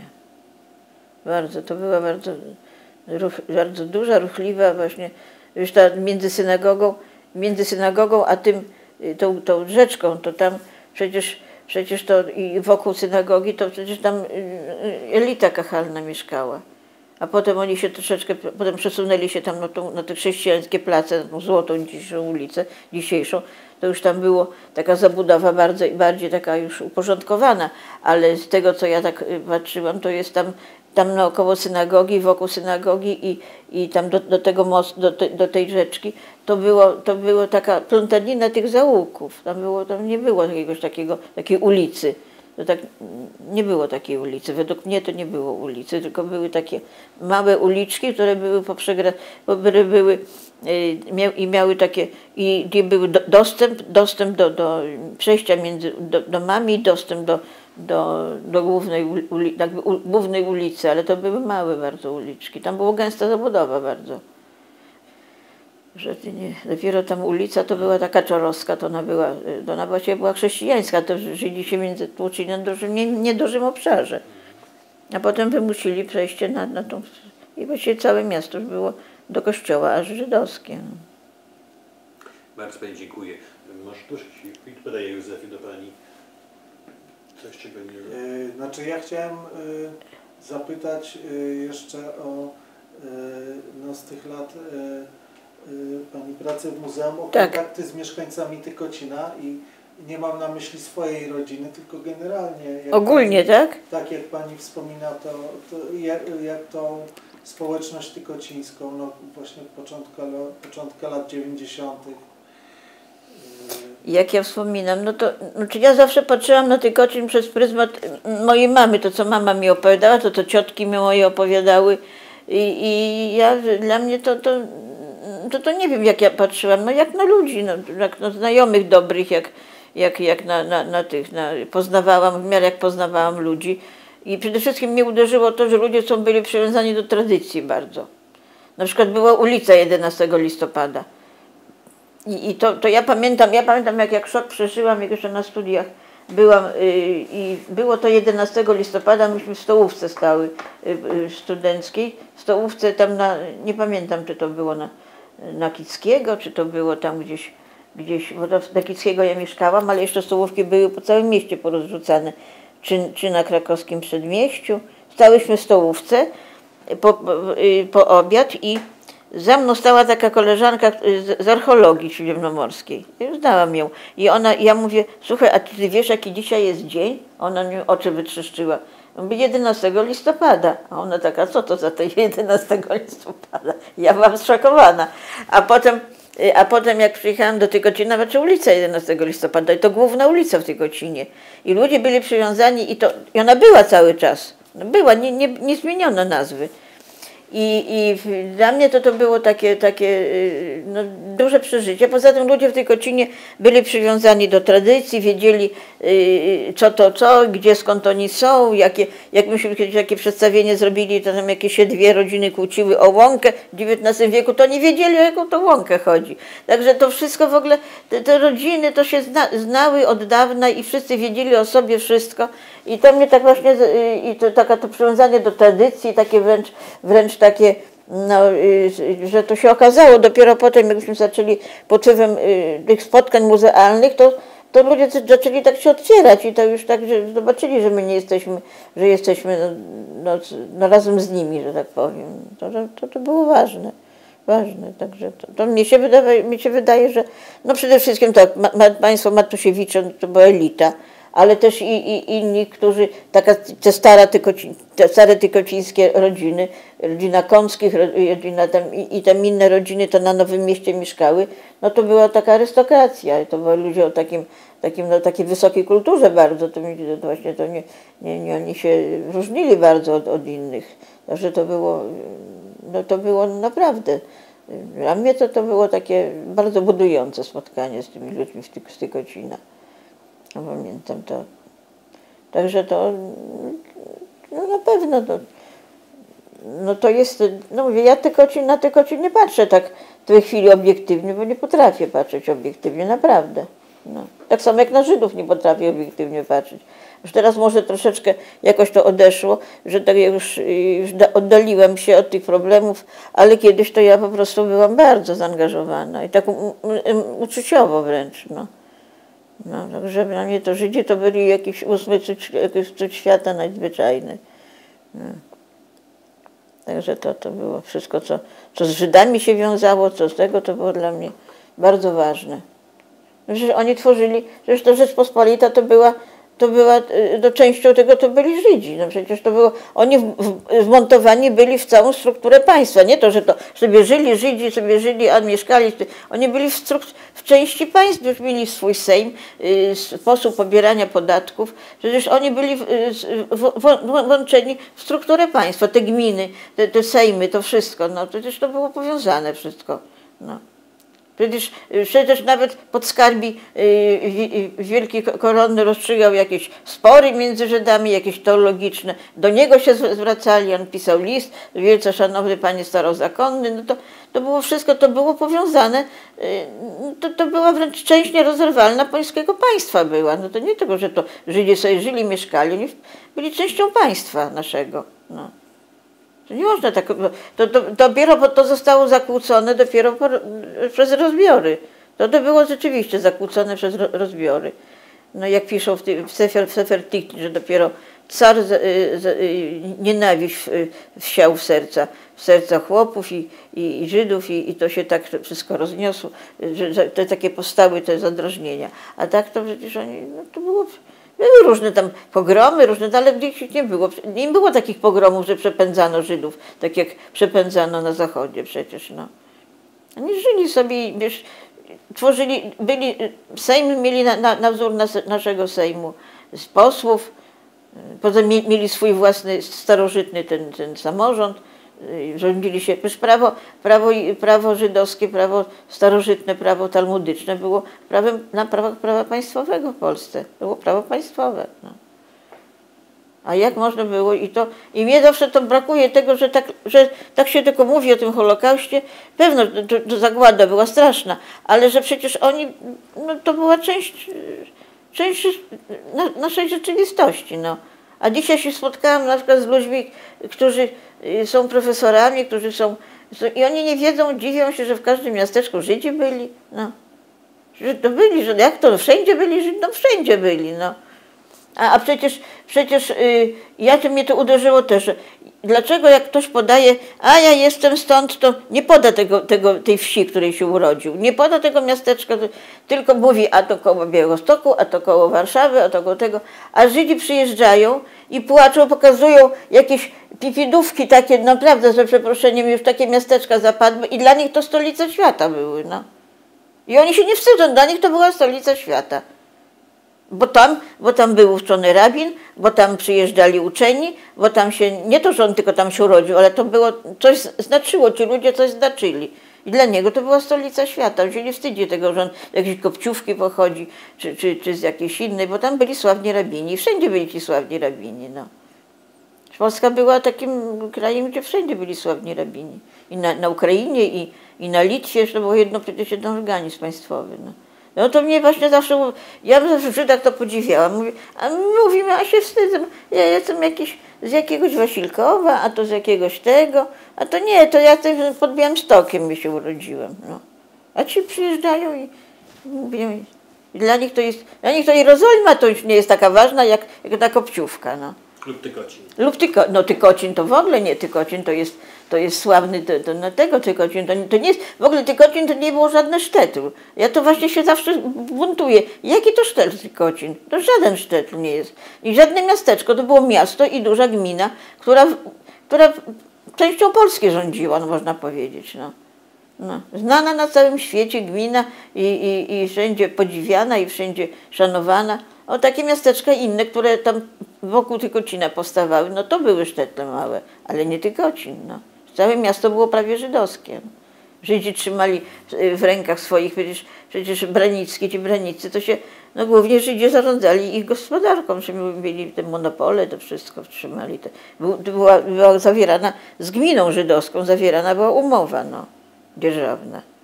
W ich ręce powierzano zarząd cały tam monopolami tymi, no.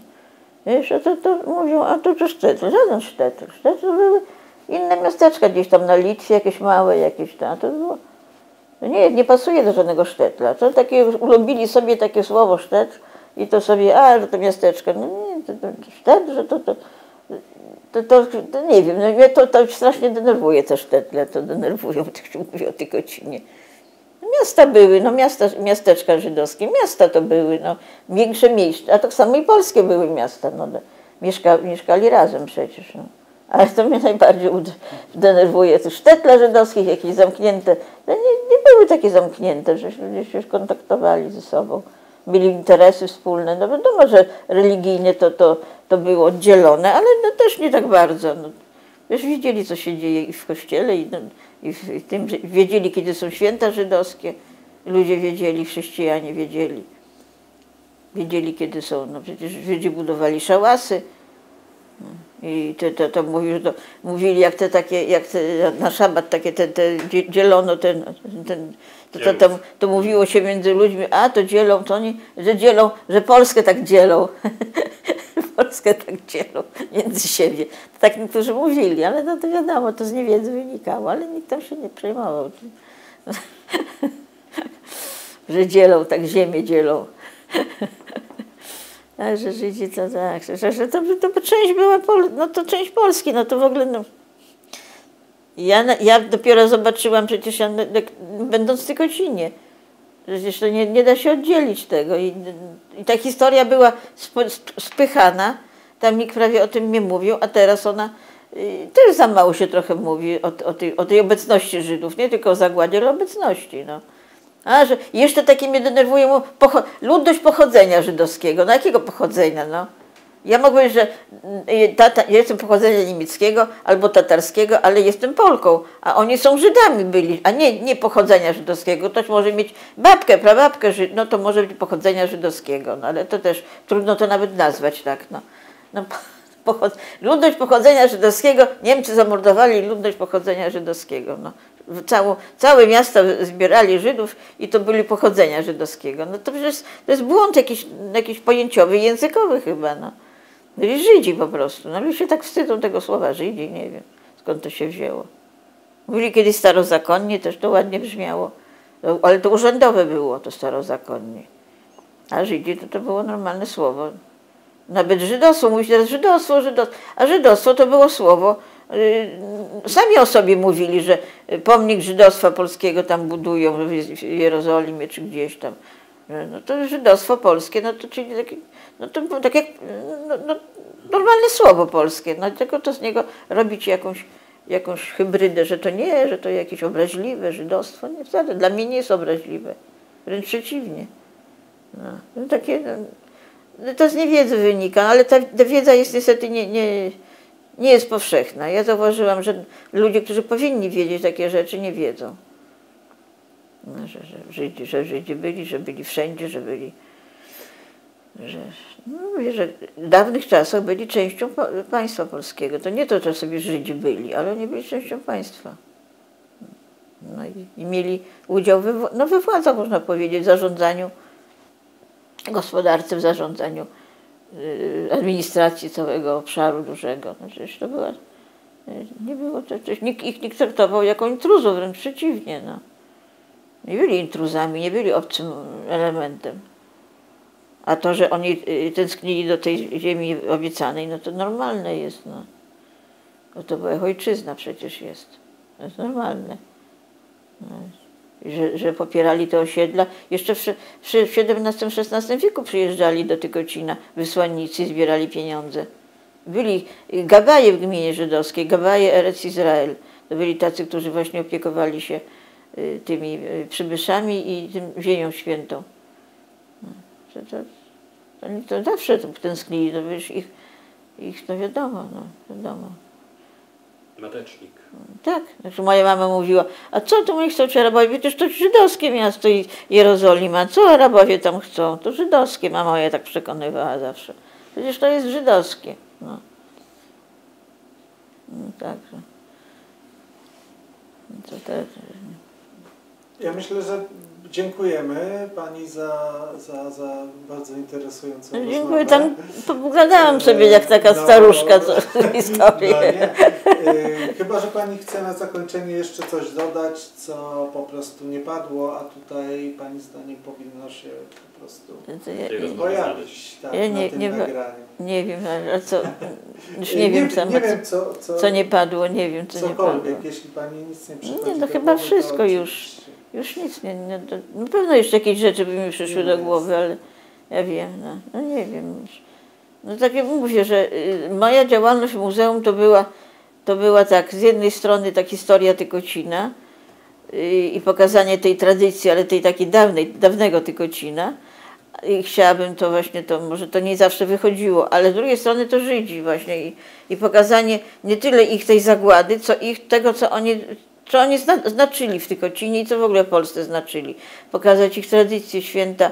I to zawsze robiłam we współpracy z Teatrem Tykocińskim. Dla mnie to było wielka pomoc i ludzie, którzy chcieli się w to angażować. I jakby to muzeum się rozszerzało na całe miasto, bo myśmy robili różne rzeczy pod szyldem niby muzeum, z inspiracji muzeum, ale przy udziale ludzi, także to było bardzo ważne. Że to dla mnie było takie, że to muzeum, chciałam, żeby było żywe, a w ogóle chciałabym, żeby ta synagoga była czynną synagogą. Nie wiem, czy tego doczekam i czy ona będzie czynna, ale powinna być w jakiś sposób taka, że można byłoby się w niej, żeby ona spełniała też funkcje religijne. Dlatego, że to jest jej powołanie, no to nie może być jakaś pamiątka historyczna. No bo Żydzi nie są pamiątką historyczną. Są żywym narodem i mają prawo modlić się w tych swoich... Ludzie nieraz mówią, a to niech Żydzi odbudowują, a te cmentarze niech Żydzi... Ja mówię, a jacy Żydzi? Gdzie oni są? No gdzie oni są, powiedzcie, ci Żydzi? Czy oni są tutaj? Czy gdzieś tutaj mieszkają? Gdzieś tu mają jakiś wpływ na coś? Nie ma ich, już pomordowani zostali. Nie? I my musimy o to dbać. Dlatego ja zawsze dbałam o to, tak starałam się o to dbać, żeby nie naruszać tego, co Żydzi sami odczuwali. Na przykład, żeby synagogi nie robić czegoś, co Żydzi nie podobałoby im się. Bo ja uważam, że my nie mamy prawa tą synagogą tak zarządzać, żeby ją zamienić w jakieś zautancywania. To musi być synagoga i uszanowaniem tego, co Żydzi szanowali, bo oni już nie potrafią się bronić, oni już ich nie ma. Oni zostali zamordowani. Nie to, że zostawili, wyjechali, a róbcie co chcecie. Zostali zamordowani i my mamy jako opiekunowie tej synagogi, mamy obowiązek dbać o tę tradycję i przestrzegać tego, co im się podobało, co oni, według ich zwyczajów. Bo my możemy mieć inne myśli, inne zdanie, inne poglądy, ale inną wiarę wyznawać, ale musimy szanować to, co oni stworzyli i według tego, co oni odczuwają. No. Dlatego uważam, że nie można tam tej synagodze robić czegoś, co obrażałoby uczucia Żydów. No, także ja starałam się tego nie robić. Może niechcący coś zrobiłam kiedyś, ale starałam się tak, że jak doszłam, już miałam tę świadomość, żeby nie naruszać tego świętego miejsca. Żeby ono właśnie było świętym miejscem i żeby my tam się opiekujemy tym, owszem, ale to trzeba zrobić tak, żeby to było dalej tę świętość szanować, no bo to jest świętość. Nie można jej naruszać w sposób jakiś nieodpowiedzialny, jakiś sprowadzanie jakichś dzieci, sadzanie ich koło Anaron HaKodesh, no i przy jakimś stole, jakieś zabawy, to dla mnie to było coś obcego zupełnie. Wyświetlanie filmów też, ja byłam przeciwna, ja tego nie mam na to wpływu, ale robienie tam klubu filmowego, wyświetlanie filmów jakieś, to dla mnie było obraza synagogi, jeszcze na tym Sharonie HaKodesh, no to tak się nie robi, no to trzeba szanować. Trzeba szanować, nawet jak tam tory nie ma, to jednak jest to miejsce święte, no. I nie można tam. No także ja sobie na takie rzeczy to nie pozwalałam tego robić, jak za moich czasów. Tego bym żeby tam wchodzić między synagogę, między Bimę a Aron HaKodesh jakimiś imprezami, to dla mnie było obraza. No jak coś robiliśmy, to robiliśmy tam z tyłu tej drugiej części zachodniej, tam za to jakieś tam przedstawienie, czy jak Purim myśmy pokazywali w synagodze, no to było zawsze na końcu tej zachodniej części, nie przy Aronie HaKodesh, tylko z tyłu. Tam na taką scenę stawialiśmy i tam ludzie siedzieli już za bimą na tej zachodniej części, żeby nie wchodzić tam i nie wykręcać się przy świętych miejscach. No tak, ale pokazywaliśmy te żydowskie sztuki, to były żydowskie, purimowe te przedstawienia. No, ale już najbardziej tamto. Także zawsze mnie to raziło, jak się to, jak się to widziałam, że się to narusza. To dla mnie było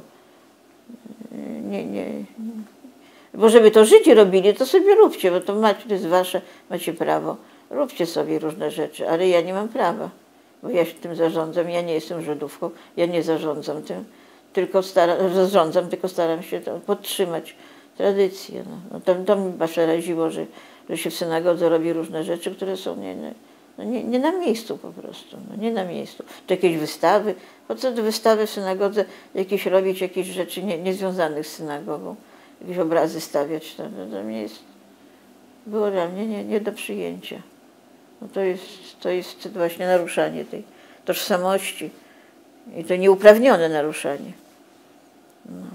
Bo mówię, my musimy przestrzegać tak, jak oni to zostawili, tak musimy to zachować i w takim stanie przywrócić w miarę pamięć i przywrócić w miarę wystrój, ale nie naruszać tego miejsca, żeby nie robić czegoś, czego oni by nie zrobili. No. To jest ja zasadę taką główną miałam. No. Także chciałabym, żeby to było czynne, żeby to Żydzi przyjeżdżali, modlili się, żeby mogli w każdej chwili wejść i modlić się, to najważniejsze. Jest najważniejsze. No, i żeby to zachować właśnie. To też jest ważne, to też jest właśnie też nauką dla innych, że właśnie to jest, Żydzi się modlą, Żydzi przychodzą, można zobaczyć ich, jak chcą, to mogą wejść sobie na Bimę i zaglądać tam. Nie na Bimę, tylko do Babińca i zaglądać tam. Możecie sobie zaglądać, ale jak się modlą, to też ciekawe, bo to jest pouczające bardzo jest. No dobrze, ale to mówię, różnie to czasami się do tego podchodzi, ale mnie się to nie podoba. Bardzo mi się to nie podoba. No. I synagoga powinna być, jeżeli jest jako synagoga ogłoszona, że ma być muzeum, no to powinno być szanowane to wszystko. Samo na cmentarzach żydowskich też. No cmentarze to są, w Tykocinie był sprofanowany i to bardzo. Ale potem udało się to przywrócić, ale to dalej tych maców już nie ma. To już one są zniesione zupełnie. Tam były kiedyś, przecież są źródła, które mówią, jakie były tam ochele, jakie tam były, jakie tam rabinów chowali, jakie tam napisy były. Jeszcze przepisywali w XIX wieku te napisy, tak jak w Białymstoku. Te inskrypcje one są publikowane. I Hershberg je publikuje i w tym Księdze Pamięci, tej Pinkasie są publikowane też. No. Wypisywane te imiona, gdzie się modlili za dusze zmarłych rabinów wszystkich, tym uczonych, którzy tam byli w synagodze wielkocińskiej. To wielka przeszłość, która zapadła się pod ziemię, można powiedzieć. Wszędzie, cała Polska się pod ziemię zapadła pod tym względem. No tak, Zapadła się pod ziemię. I dopiero teraz się wyciąga jakieś archeologii, jakieś odtwarza się, jakieś rekonstruuje. A to tak, a to księga pamięci.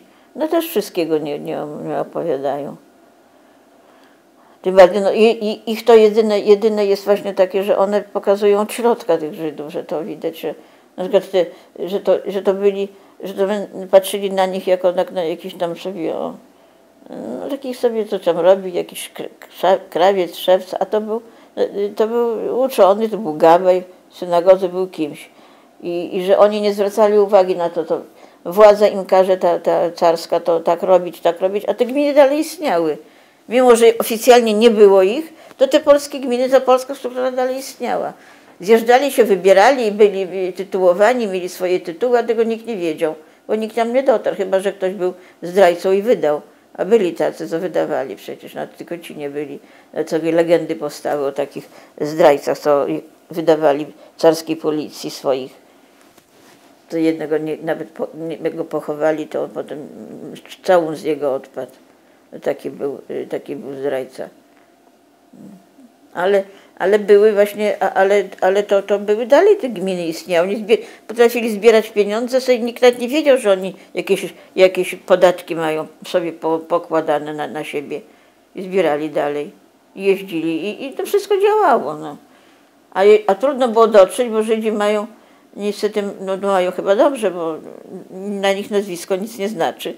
Natomiast ważne jest to imię hebrajskie i jak ich tytułują. Przecież nie można zidentyfikować Żydów, jak się ma polskie źródło, dawne te staropolskie, i takie to nic nie można. No. Jeden się nazywa Fiszko Zawadzki, drugi jakiś Miśko, jakiś tam i nie wiadomo co, a to zupełnie ktoś inny jest. No, Czasami można. Takiego rabina znalazłam, Fiszko Zawadzki, rabin Tykocki, no rabin, a on się nazywał Efraim Fiszel i był bardzo wielkim uczonym. A to Fiszko Zawadzki mieszka gdzieś tam, ma jakiś tam dom, rabin Fiszko Zawadzki, tak go nazywali. I oni tak uznawali te nazwiska, tak ich nazywali. No dobrze, to nazywajcie nas tak. W źródłach tych, a my się naprawdę nazywamy inaczej. No to jest właśnie takie ciekawe. No, kiedyś słyszałam, jak rabin jeden mówił w telewizji izraelskiej, miałam taki dostęp, no i mówi, kobieta dzwoni, mówi, że ona się tak nazywa, takie ma imię i co to zrobić i nazwisko, a on mówi tak, nazwisko nie ma żadnej świętości, nazwisko dla Żyda, żadnej, to nic nie znaczy, ważne jest imię i imię ojca i to imię właśnie hebrajskie, a nazwisko, mówię, nic nie znaczy, przecież Abram Kapica, jego synowie mają inne nazwisko i to każdy ma inne nazwisko. Pozmieniali sobie nazwiska w Izraelu. On został Kapican, jakiś Kwir, a drugi jakieś jeszcze inaczej. I co? I nic. Nie, po prostu pozmieniane mają. I nazwiska dla nich naprawdę nic nie znaczą. To dla nas są ważne, bo u nas to inaczej historia nas kształtowała. Nazwiska to szlacheckie, rody, takie, owakie, a tam u nich imię jest ważne. I imię ojca. I jakiś tam Moreno, jakiś tam wielki uczony, każdy był prawie Moreno, wielki uczony i światły człowiek, ale i miał swoje imię, nazwisko. Miał swoje imię ojca. Nazwisko czasami później, już w późniejszym czasie to były, ale oni w każdej chwili mogli je zmienić. Nic nie znaczyło. Nic nie znaczyło. Chyba że jakieś sławne, jakieś bogacze, jakieś tam Rothschildy, no tak, no bo to już znaczy w środowisku. A tak o tutaj to...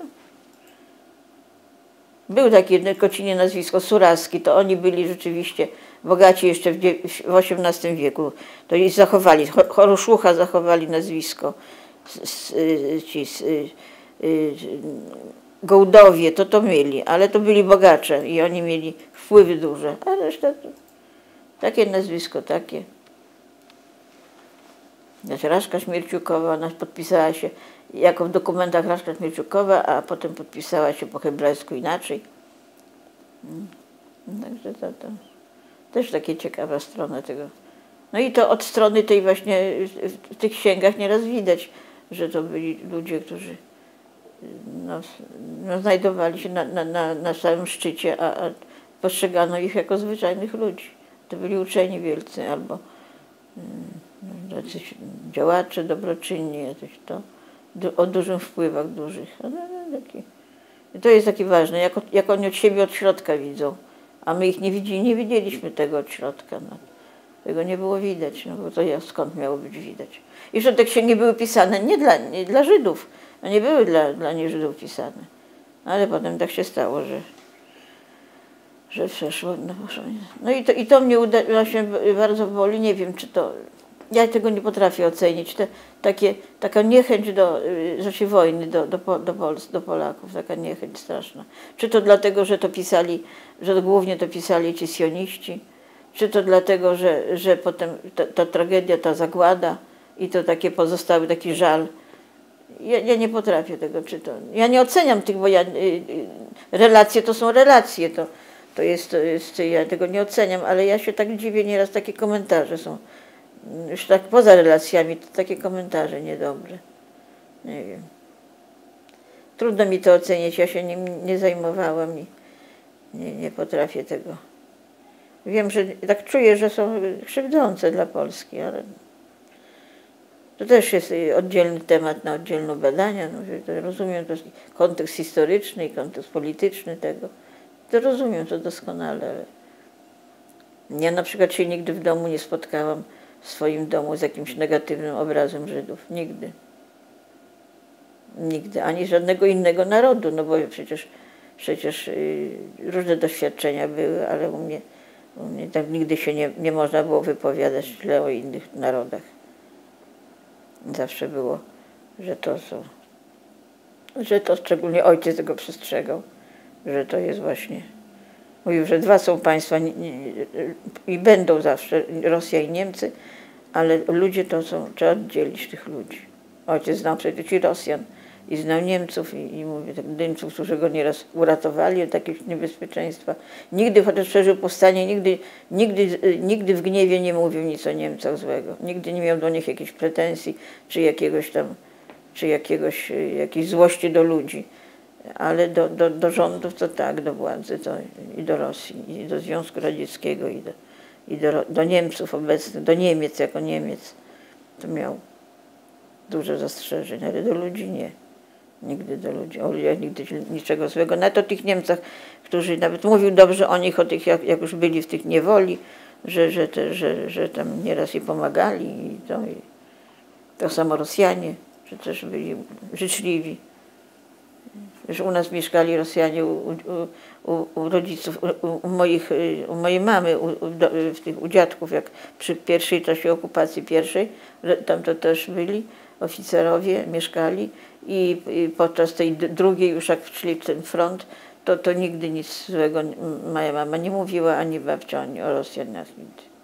Nigdy nic złego, zawsze z taką życzliwością o tych żołnierzach, o tych tam, że im przychodzili, tam jakieś żarty, jakieś śmiechy. Jeden pisał wiersze, to mama te wiersze pamiętała. No, przychodził, jakieś wiersze pisał, potem czytał, potem częstował mamę, mówi, że Stalin ich tutaj ugościł, takie tutaj dobrodziejstwo, takimi cukierkami obdarowali i poczęstował mamę tym cukierkiem, mama mówi, ugryźć tego nie można było, taki twardy ten cukierek był i to ciastko, ale on tak się częstował. No i jeszcze z kolei mama pamięta, jak moja mama była taka, że bo oni mieli tam taki jeden schron w tej Czarnej Wsi stacji był, tam pod lasem i wszyscy jak szła front, to uciekali tam do tego schronu. A dziadek mój lubił czasami sobie popić nie poszedł, tylko zasnął w łóżku. I jak zaczęli strzelać, to takie do tej pory w tym łóżku zostały takie dziury po kulach. I dziadek zerwał się i do piwnicy u siebie. A tam w piwnicy siedzą żołnierze radzieccy. Dwóch chyba rannych było, czy jeden. I dziadka nie chcą wypuścić. Dziadek mówi, jak chcę wyjść, nie chcieli puścić. Dobrze, że nie zabili od razu, bo nie się bali, że jak dziadek ich wyda. A dziadek mu tłumaczył, że nie wyda ich, że jest aptekarzem, że ma aptekę i przyniesie leki, przyniesie opatrunki i pomoże. No to w końcu dali się jakoś uprosić. Dziadek poszedł, rzeczywiście przyniósł im i pielęgnował tego rannego. I potem parę lat później musieli oni przeżyć, albo przynajmniej jeden z nich. Związek Radziecki przysłał ojcu, rząd Związku Radzieckiego, dziadkowi przysłał temu aptekarzowi podziękowanie za uratowanie tych żołnierzy. radzieckich. No. A dziadek po prostu, no, tak jak każdego by ratował. A oni dziadka nie chcieli wypuścić, mogli go zabić przecież, a nie zabili. A druga taka jest sytuacja, jak mama poszła też, wyszła z tego schronu, już tu nie było nikogo, front i już tam i mama poszła kotka nakarmić, wzięła mleczko i poszła kotka nakarmić w tym domu naszym. I poszła do ogrodu i tak kici, nagle spojrzała, patrzy, a taki ogród taki zarośnięty drzewami, za brzozą stoi schowany żołnierz taki młody, radziecki, z bronią stoi. Tak, jak spojrzał na mamę, to tak się przeraził, tak zamarł po prostu. I chyba bał się, że mama go nie wyda, że nie krzyczy. A mama się tego tak odwróciła, odważna była. Odwróciła się, udała, że go nie widzi, dalej kici, kotkę tego nakarmiła i poszła. On gdzieś tam się uciekł. No też mógł mamę zastrzelić. Mama mówi, on mógł strzelić do mnie. I nikt by nie tego. Zobaczył, że ja tutaj... Oni się bardzo bali, że ich Polacy powydają. Bo jak byli, to że będą ich wydawać Niemcom. A nikt ich nie wydawał, no przecież...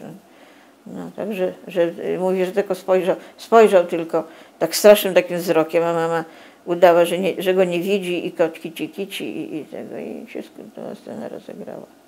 No, także, no były różne sytuacje, ale tak samo jak babcia opowiadała, mama opowiadała, jak stukali, to było też trzeba w 39 albo już w 45.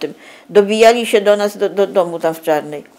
Takie drzwi były ledwo zamknięte, no takie skobly się zamykało, nie było takich zamków, nikt się tam nie zamykał. I tak z jednej strony babcia trzymała te drzwi, a z drugiej strony ten soldat walił i krzyczał: odkroj, chazjajka, odkrywaj. A babcia krzyczała: towarzysz, puskaj, chazjajka, puskaj. A babcia trzymała z drugiej strony drzwi i krzyczała: towarzysz kochany, nie puszczu. I tak jakiś czas to trwało i oni zostawili, poszli. No. Nie dobijali się dalej. Czyli też już mieli ludzkie odruchy. No, nie można mówić, że wszyscy Rosjanie to mordercy, a wszyscy no, też byli ludzie różni. No.